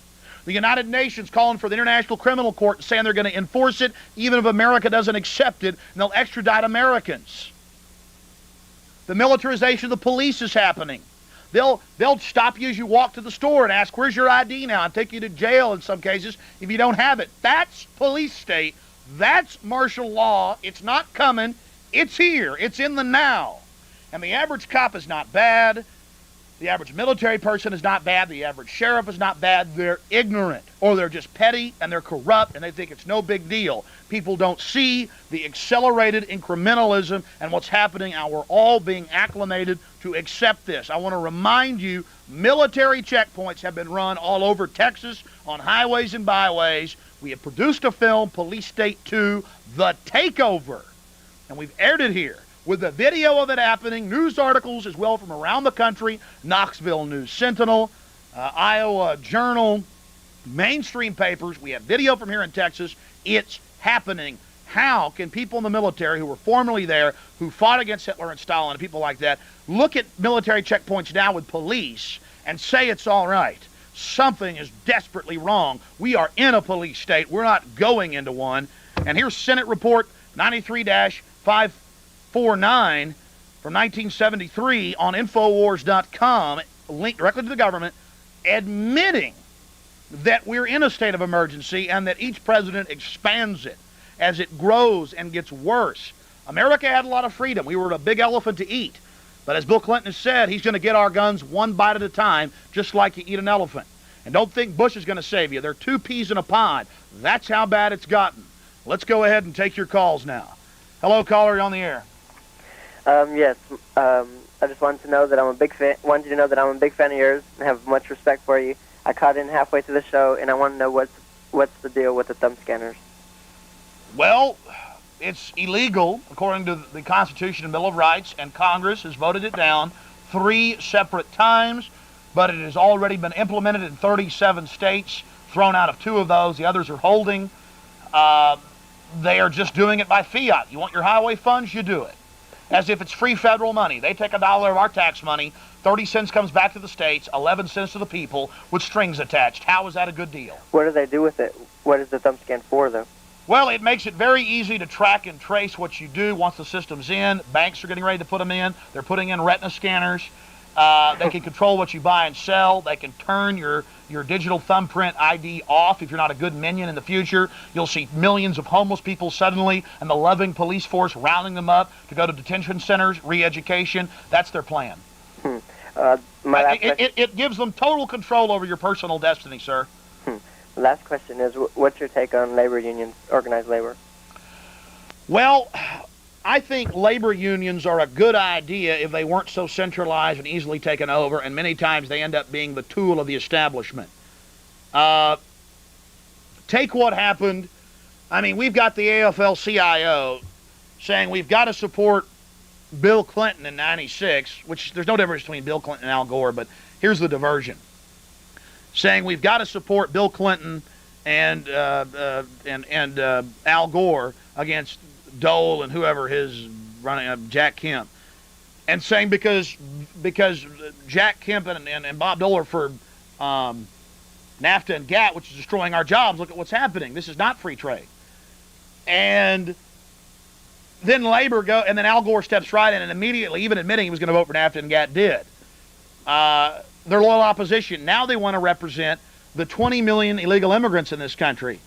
Well, look, if you come here legally, that's fine. I mean, I'm against a German immigrant or a Mexican immigrant. It's not a racial issue. The problem is the Mexican immigrants are coming in as good folks, but being filled with hatred by La Raza and Mecha that are funded by whites, funded by the Ford Foundation, $9.5 billion nation-wrecking machine, to bring this country down and to create dissension and to create this division. I mean, when I saw the tapes of black people and white people and Hispanics being beat up by racist La Raza and Mecha people, which want Aslan to be part of Mexico, Texas, and California and all this, beating him up at a 97 San Diego 4th of July parade, and the police doing nothing and holding up signs with white people's heads cut off, I knew that was the Klan. I mean, I fight the Klan. They've given me death threats.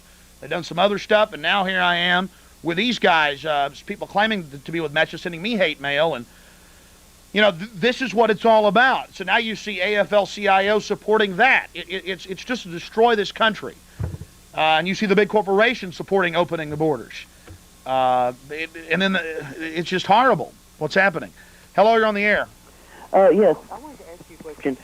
When the president sends out a mandate under the Federal Emergency Management Act, what is the process by which that mandate is repealed, and how many, or if any, have been repealed? A few have been questioned by Congress, and then a president will hurriedly go in and issue a new executive order to delete or alter the old executive order. Not one executive order has ever been completely withdrawn by Congress because they don't have the power. The government was suspended in 1933. It's a puppet deal. Just like Caesar, you know, would still allow the Senate to meet, but it was just for them to bring him suggestions. So that's basically what's happening here. The death of the Republic in Rome, the death of the Republic here. But it still goes on because to fight 100 senators and their lands and their generals and their armies would be too hard. A smart Caesar takes control and says, well, I'm the main executive leader here and I make all the decisions, but if you're nice and ally with me, I won't kill you. Because he couldn't kill all 100 at the same time.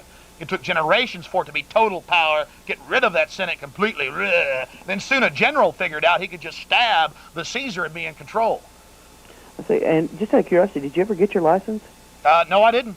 Did not get your license? No, I'm just like Rosa Parks' little black lady. I refuse to get on the back of the bus. I'm tired. I've been out cleaning houses all day. I'm going to sit at the front, damn it.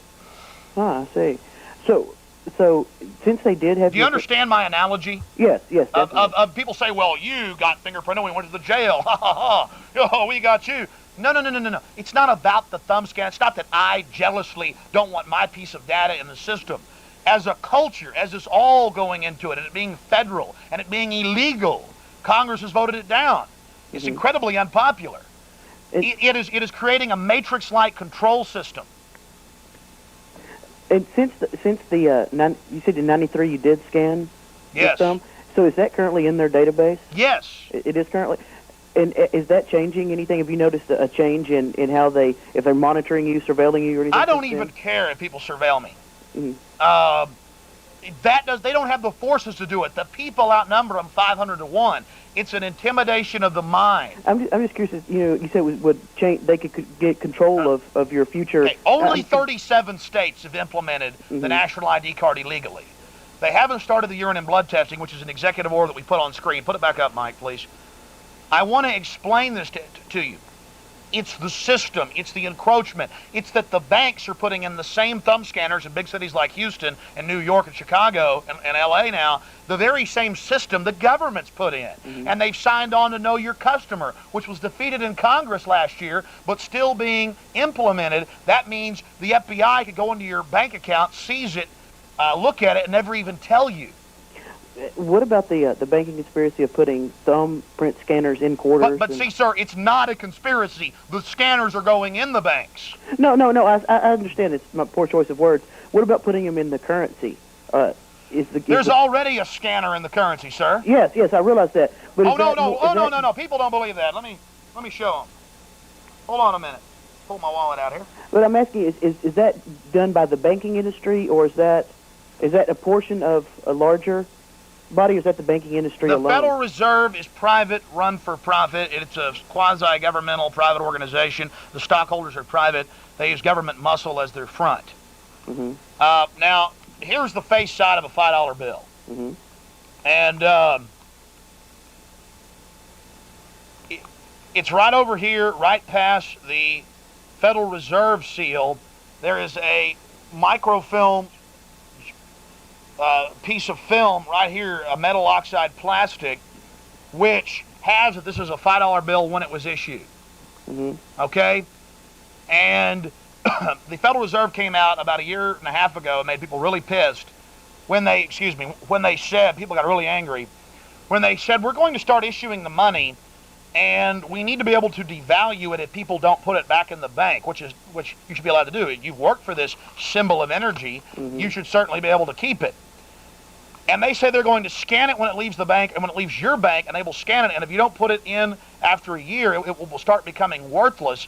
They will simply devalue it at that level. Not because they want to stop inflation, which they cause, but because they want to be able to control your destiny. So if they turn your thumb scanning off, they take that digital mark, it scans the space in your fingers and makes a number. This is their own technology in biometrics.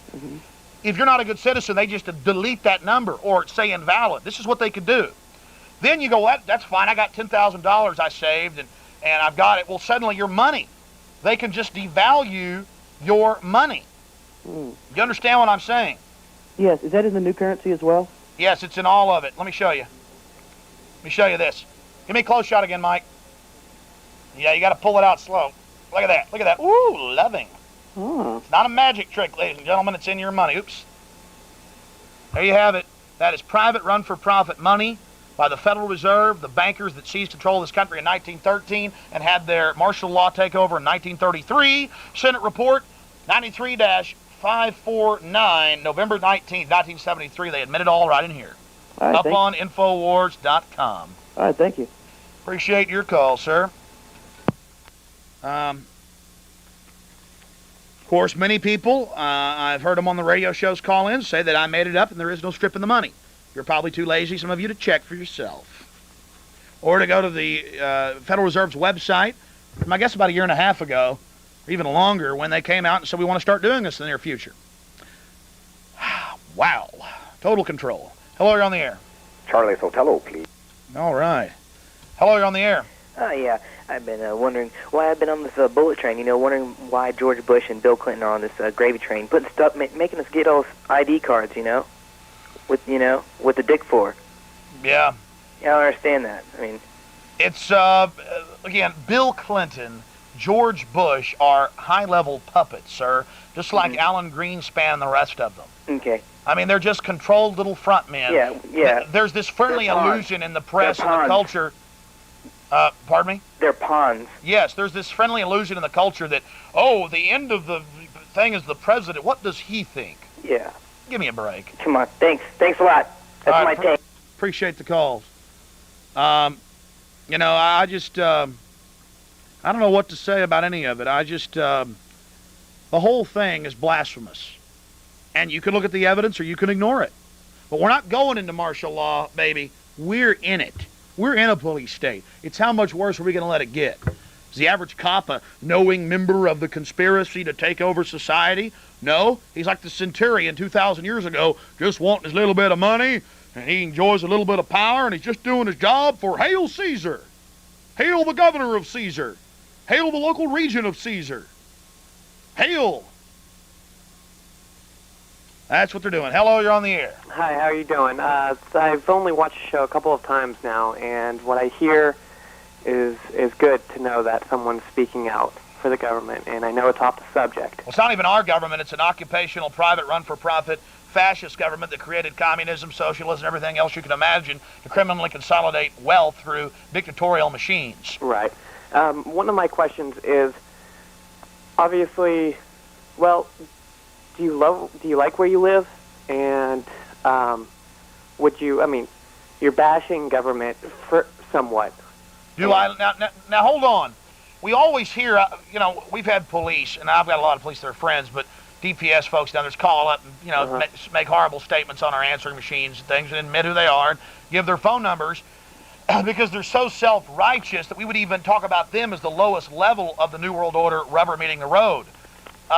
And they say, love it or leave it. No. America's a country where you get involved, where you strive. Our country's been overturned by private financial interests that make their money through controlling government. And I'm going to expose it, and so is the Senate, with Senate Report 93-549, and I want my form of republic back. I want this government, this rule of law back. Right. I don't like being micromanaged. So your thing is involvement and not bashing? Is that what you're trying to promote? Well, we endlessly hear the so-called political pundits say over and over, this Democrat's being an attack dog, this Republican's being an attack dog. Okay. Back when this country was free, or any other free country had some segments that were free, they had soapboxes in the streets. You talked about politics and religions. You fought City Hall. But they put it out in the culture on radio and then TV and print. You can't fight City Hall, death and taxes. You don't talk about politics and religion. You're damn right I'm pissed off about the government being controlled by private interest and then telling me that big government gets those rich guys when really it's what they want. I'm giving them a bigger club to hit me in the head with. You bet I'm mad. You're allowed to get mad. This is what translates with humans. We're mammals. You're supposed to act like this. This is why I've gotten so much attention with the documentation. Not because I go, yes, you're right. No, the arteries are congealing as the blood flows slower. Right. It's just how you're supposed to telegraph a warning to the people. Now, but is there another place that you would rather live? I've thought about trying to leave the country, and frankly, it's a new world order. Oh, I know it's a conspiracy. They talk about it every night on C-SPAN, and it's in the newspapers. World government this, UN criminal court that, power over our courts, no juries, just judges. There's no such thing here. They don't put out publications, and they're not totally taken over. What's the point? Number one, it's not about me. What are you going to do about Senate Report 93-549? Are you going to go read it? Yes, sir. And that's why I'm a minor in government right now, just trying to understand how this Oh, well, they'll tell works. you you're an expert if you believe in the Keynesian economics and the left-right paradigms, the ultra-left, the ultra-right. It's all false. It's command and control on one end and anarchy on the other, and anarchy's impossible. It has no governmental, that is a gravitational pull in the body politic. Power takes in more power upon itself. And that is big government, and we're always being drawn towards that. We need to pull as hard as we can away from it, never attaining the goal of anarchy, which is not my goal because it's just as bad. Right. It's impossible in groups of bigger than 5 to 10 people. So you believe more in the Machiavelli approach where, power rules? It's not what I believe, and it's not what the prince says. It's what they're implementing, and yes, that's their Bible. Great. Well, thank you. Thank you. Good talking to you. Hello, you're on the air. Hello? Yes. Given all the facts and the documents that you have seen, like on the urban warfare, the soft money bag, as Americans, what are we going to see in the future to come? It's the future you make. Are you able to proactively resist? The moment you give up is the moment they've won personally with you. You must resist and know we're going to win, that we're going to wake people up, we're going to deprogram the population, that presidents are just puppets, that our country's already in martial law, that they're not going to declare it and tell us, but there are Senate reports and the symptoms all around us with the checkpoints and the searches and the The prison industry is the second biggest thing in this country now. That's another piece of evidence. It's growing almost as fast as the internet. 2.3 million people in prison now. They say it's going to be 33 million in a few years. It's gone up 1 million in the last 9 months. Well, in your opinion, what can you say would be the worst scenario that we are going to face? That we incrementally continue to fry in this matrix, or that the feds start blowing up federal buildings like Hitler and like the Russians are doing right now to their people. It's even in their newspapers, for God's sake. That's why Vladimir Putin's taking over Garanovsky's different news systems. That's even in United Press International. The Russian secret police were caught blowing up apartment buildings last year. They're doing it again now, and so Putin takes over the newspapers that report the truth that Moscow police arrested FSB members. It's on Infowars.com right now. And how could we take a stance on the soft? Do you understand the feds blew up Oklahoma City to blame it on patriots, to push their police state, and to get the idiots in government to circle the wagons thinking the people did that to them? I'm sorry, go ahead. He hung up. What's going to happen? What? It's up to you, sir. I'm not that important. Damn it, the evidence is there. I mean, here's the headline right here. Where is that? God, if you only looked at all the foreign news wires like I do. Moscow bombing could strengthen police state agencies. Damn it, the FSB, the successor to the former KGB, is blowing stuff up again. Good Lord, this is out of Moscow Times. Whoa! And Putin is seizing newspapers and television stations that report the truth. Now, there's your crater that's non-existent. Oh, that building was blown in? Yeah, sure. Okay, you're on the air. Hey, Alex. Yes. Yes, I like what you're doing. I've been knowing this type of stuff's been going on for a long time now. And I've been locked up, I say, about 2-3 years ago. And I've been reading a lot on what's been going on. A lot of people in prison really do know what's going on out here, but they're all incarcerated at this time. Yeah, 1 out of 10 letters I get are from federal prison. People are in there listening. Yeah, and I knew that Oklahoma City bombing was done undercover by our own people. They're not our people, though. Remember that. We've got to get. It's not our government doing all this. It's a takeover government. It's an occupational government. Yeah, but how do I go, and as we're all going to do as a whole, to group up together and try to stop this thing? Sir, you could become famous. You could become a leader. You could merge black men with white men and then everybody else to fight the New World Order and get out of this Klan, Black Panther stuff, which are all federally controlled. And you could just get hardcore, educate yourself, get fluent on the issues, start having meetings. Anybody that talks about blowing stuff up, you grab them, you call the police, it'll be a fed, you'll never see them again. Get hardcore, get an Access TV show, call into radio shows, get a co-op radio show, just get into the avenues, put a website up. Pirate radio's exploding right now.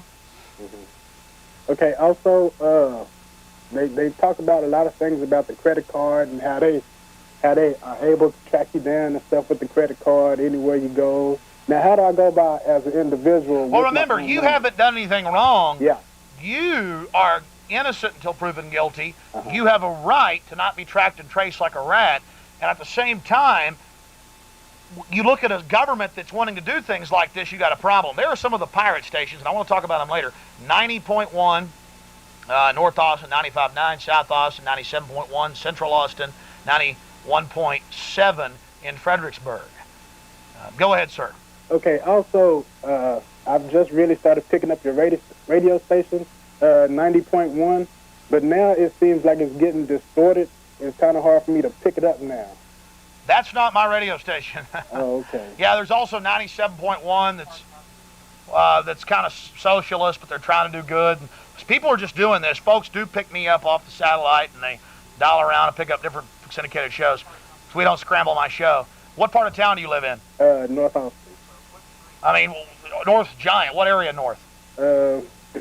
Basically northeast of Rumberg. Northeast of Rumberg. I really don't know. I don't even know who runs that station. Yeah. 90.1. Okay. But I also enjoy your internet, Infowars.com. Well, brother, what's your name? David Griffin. Well, David, I didn't want your full name, and the reason I was asking where you live, not your exact place. I'm not trying to get your information, is to find out why you couldn't hear that. But we're not sure even where that station's at, but it seems to be good up in that area in North Austin. Sir, just become a leader, and people might laugh at you at first. Doesn't matter. Come down here, get an Access TV show. Have an audience of 10,000. You could have it instantly. I mean, Janet Reno flew here to talk to 2,000 bureaucrats at UT as they fawned after. I mean, you can come up and talk to 10,000 Austinites who really matter. Yeah. We need you as a leader, sir. All right, we appreciate the time. Hey, listen, everybody needs you as a leader, and God bless. You take care. Good talking to you. You're on the air, caller. Yeah, I wanted to know what you thought about, the Illuminati powers that be, say, creating genetic weapons, i.e. the chupacabra, things like that, and sending it out into the world against us. Well, I don't know. I got Reuters and BBC News reports. The Ministry of Defense is spending tens of billions a year in England successfully developing race-specific bioweapons.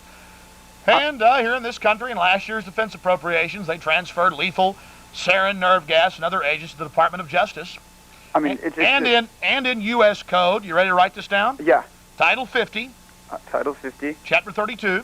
Chapter 32. Subsection 1,520A. Okay. 1,520A. 520A. Paragraph B. Paragraph B. They talk about how we're not allowed to use chemical and biological weapons on the American people, or any other power for that matter. But here are the exceptions. To use them on the American people for any law enforcement purpose, including crowd control. And that's the U.S. Code. And then in last year's 1059 Senate bill, I shouldn't be smiling about this, it's just so incredible, Section 1084 transferred lethal chemical weapons from defense to justice. So could they perhaps be using this in other places, testing it there first? Well, we know that that evil demon Saddam Hussein, who I'm really no fan of, was given just hundreds of metric tons of it by the U.S. during the Iran-Iraq War. That's public knowledge for 7 years in the 80s. Yeah. And Kamassia bunker complex was full of it, and young GIs got footage of it. We've aired it here. That's crazy. They just nerve gassed a bunch of Kurds. That's insane. I don't know. It's pretty bad, but I mean, globalist power chieftains empires have always been killing people. It's the nature of terror. Yeah. It's the nature of their business. Think of being at the top power scale with all these other sociopaths around you, how dangerous that is. God. They must kill at the top just to prove their power to the lowers. And they must kill some of their own people routinely just to keep everybody else afraid and in line. Yeah, but that could reach so far. That could be aliens. That could be everything. All these sightings, everything. Yeah, but you see, that is another enemy propaganda. You look at Fox, and they'll allow the X-Files, and it's all aliens. FEMA, the Federal Emergency Management Agency, is evil, but it's aliens. Well, some people have fun editing that on other shows, I'm sure. The point, I'll give them ideas now, that's fine too. What we're talking about here is, what they do is, they'll throw out on the X-Files, the Federal Emergency Management Agency says this. They could be evil. You're seeing it on a TV show on Fox. But next, it's aliens controlling FEMA.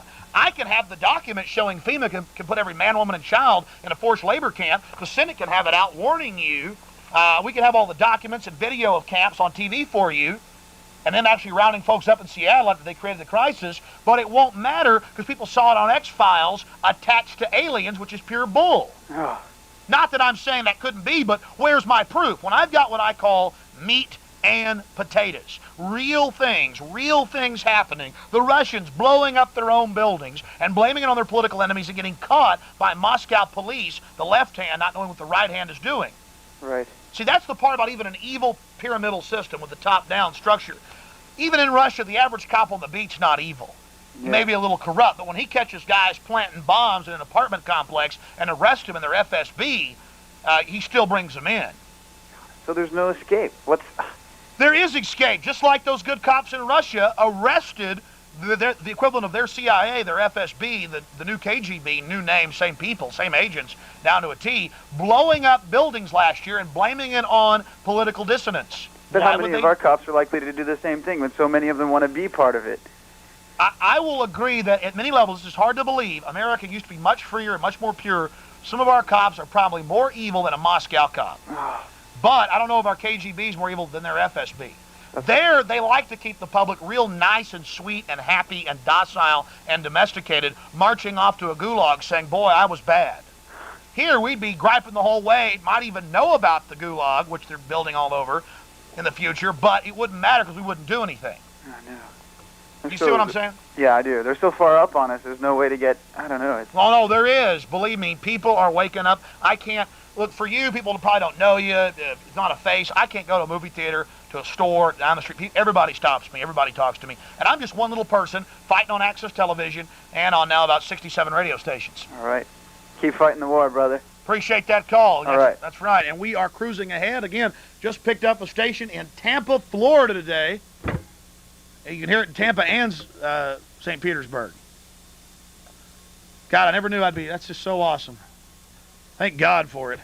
That's right. The truth sells. People are hungry for it, and they're getting it. And the mere fact that I'm on the radio and all these other libertarian and conservative hosts, even some liberals that are waking up, are getting the information out. You see the phony left and phony right finally merging at these conferences and everything. We're going to win.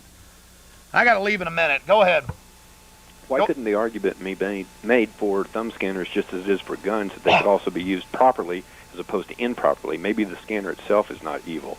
Why can't the scanner be used to prevent identity theft, which is one of the major problems we're facing right now? But you know the government could replace or... Right, they're ready for me. Let's go. Come over and get the Hold pretty on, little red Mike. light. I told Mike to start at 10 minutes before the end because I got to go get on the radio, but I'm going to go ahead and stay on for about 5 more and finish these calls. Look, it would be nice if we were all encased in styrofoam and could never have another wreck again. It's nice to see everybody wearing helmets when they ride their bikes, but you lose the feeling of freedom, that on the edginess that is human.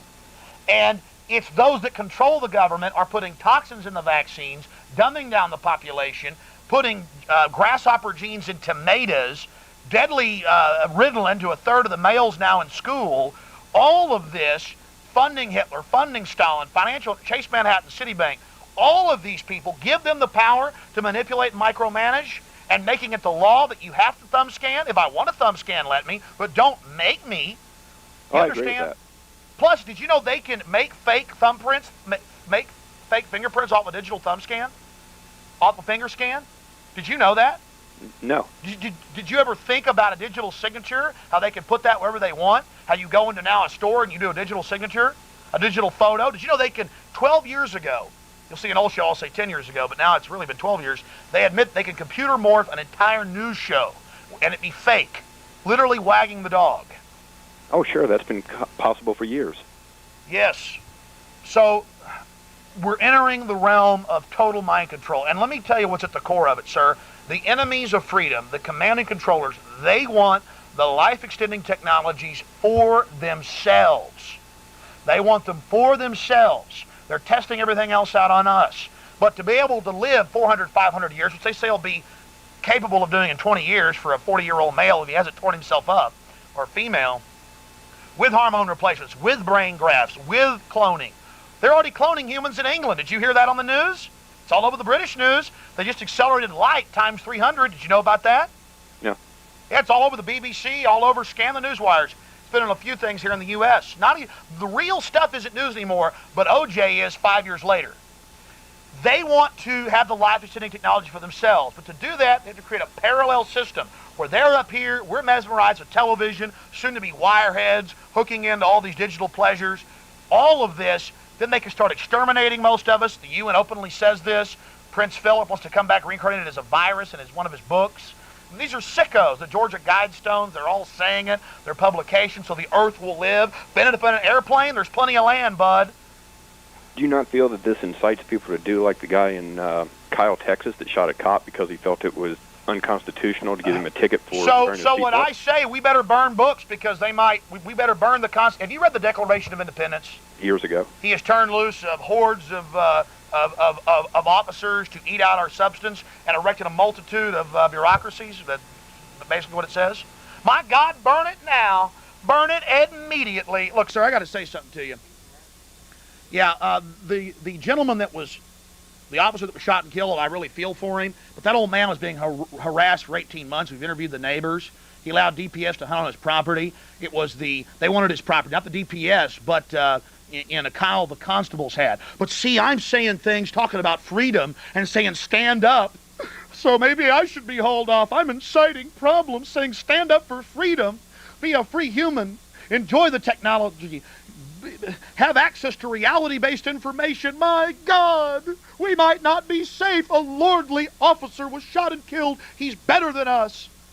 I'm sad that officer died, but am I not being reverent enough for you right now? Is something wrong if you learn to adore that centurion?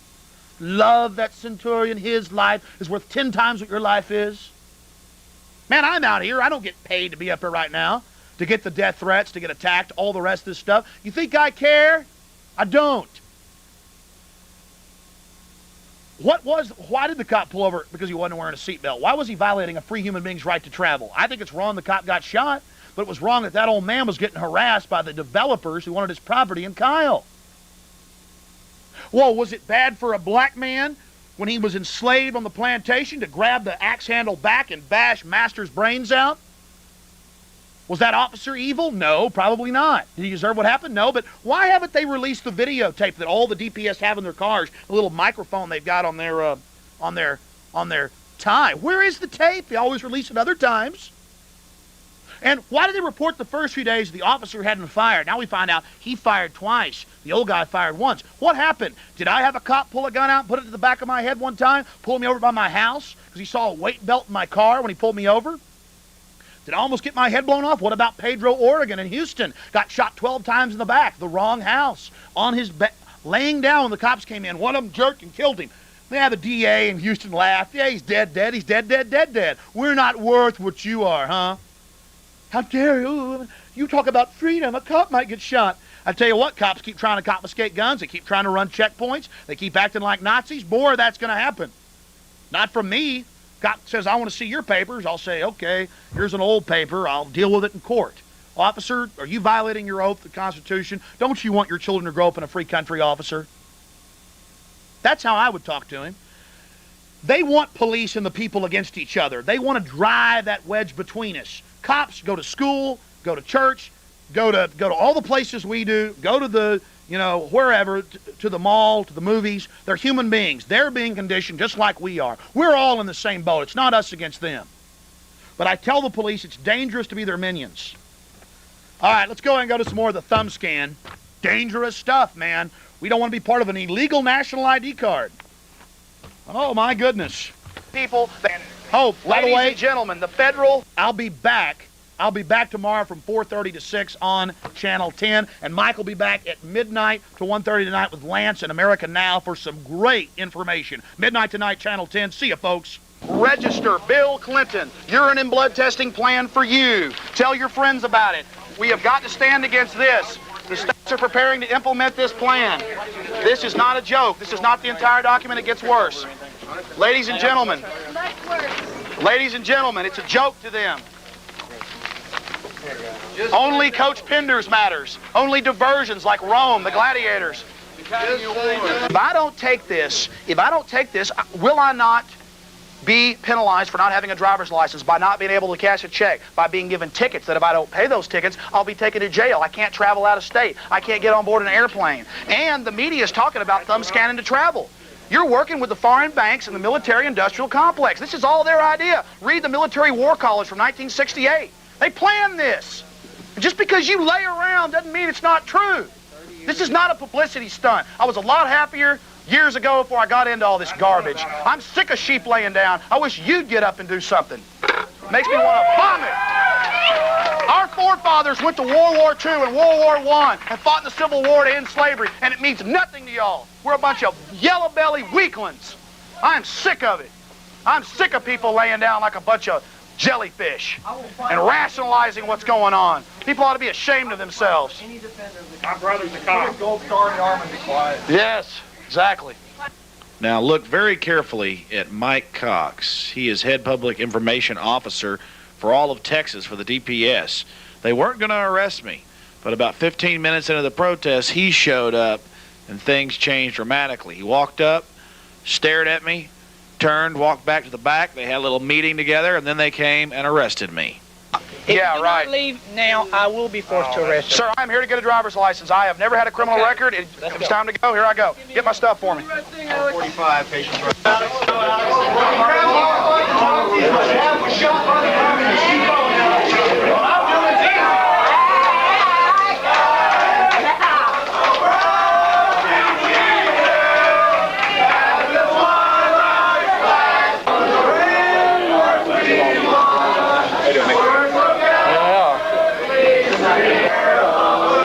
Yes, sir. Doing your jobs, I guess that makes you a mercenary, huh?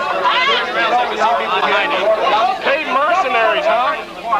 Got the black gloves on. Yeah, he's got his black gloves on. I guess that makes him tough. I guess that makes him look like a real well-paid mercenary there. Well, we have to do a show tonight. Hey! Yeah, they're pushing everybody. They're pushing it. It's getting ridiculous here. All my tax dollars pay for this building. Yeah, he's got a couple of tags.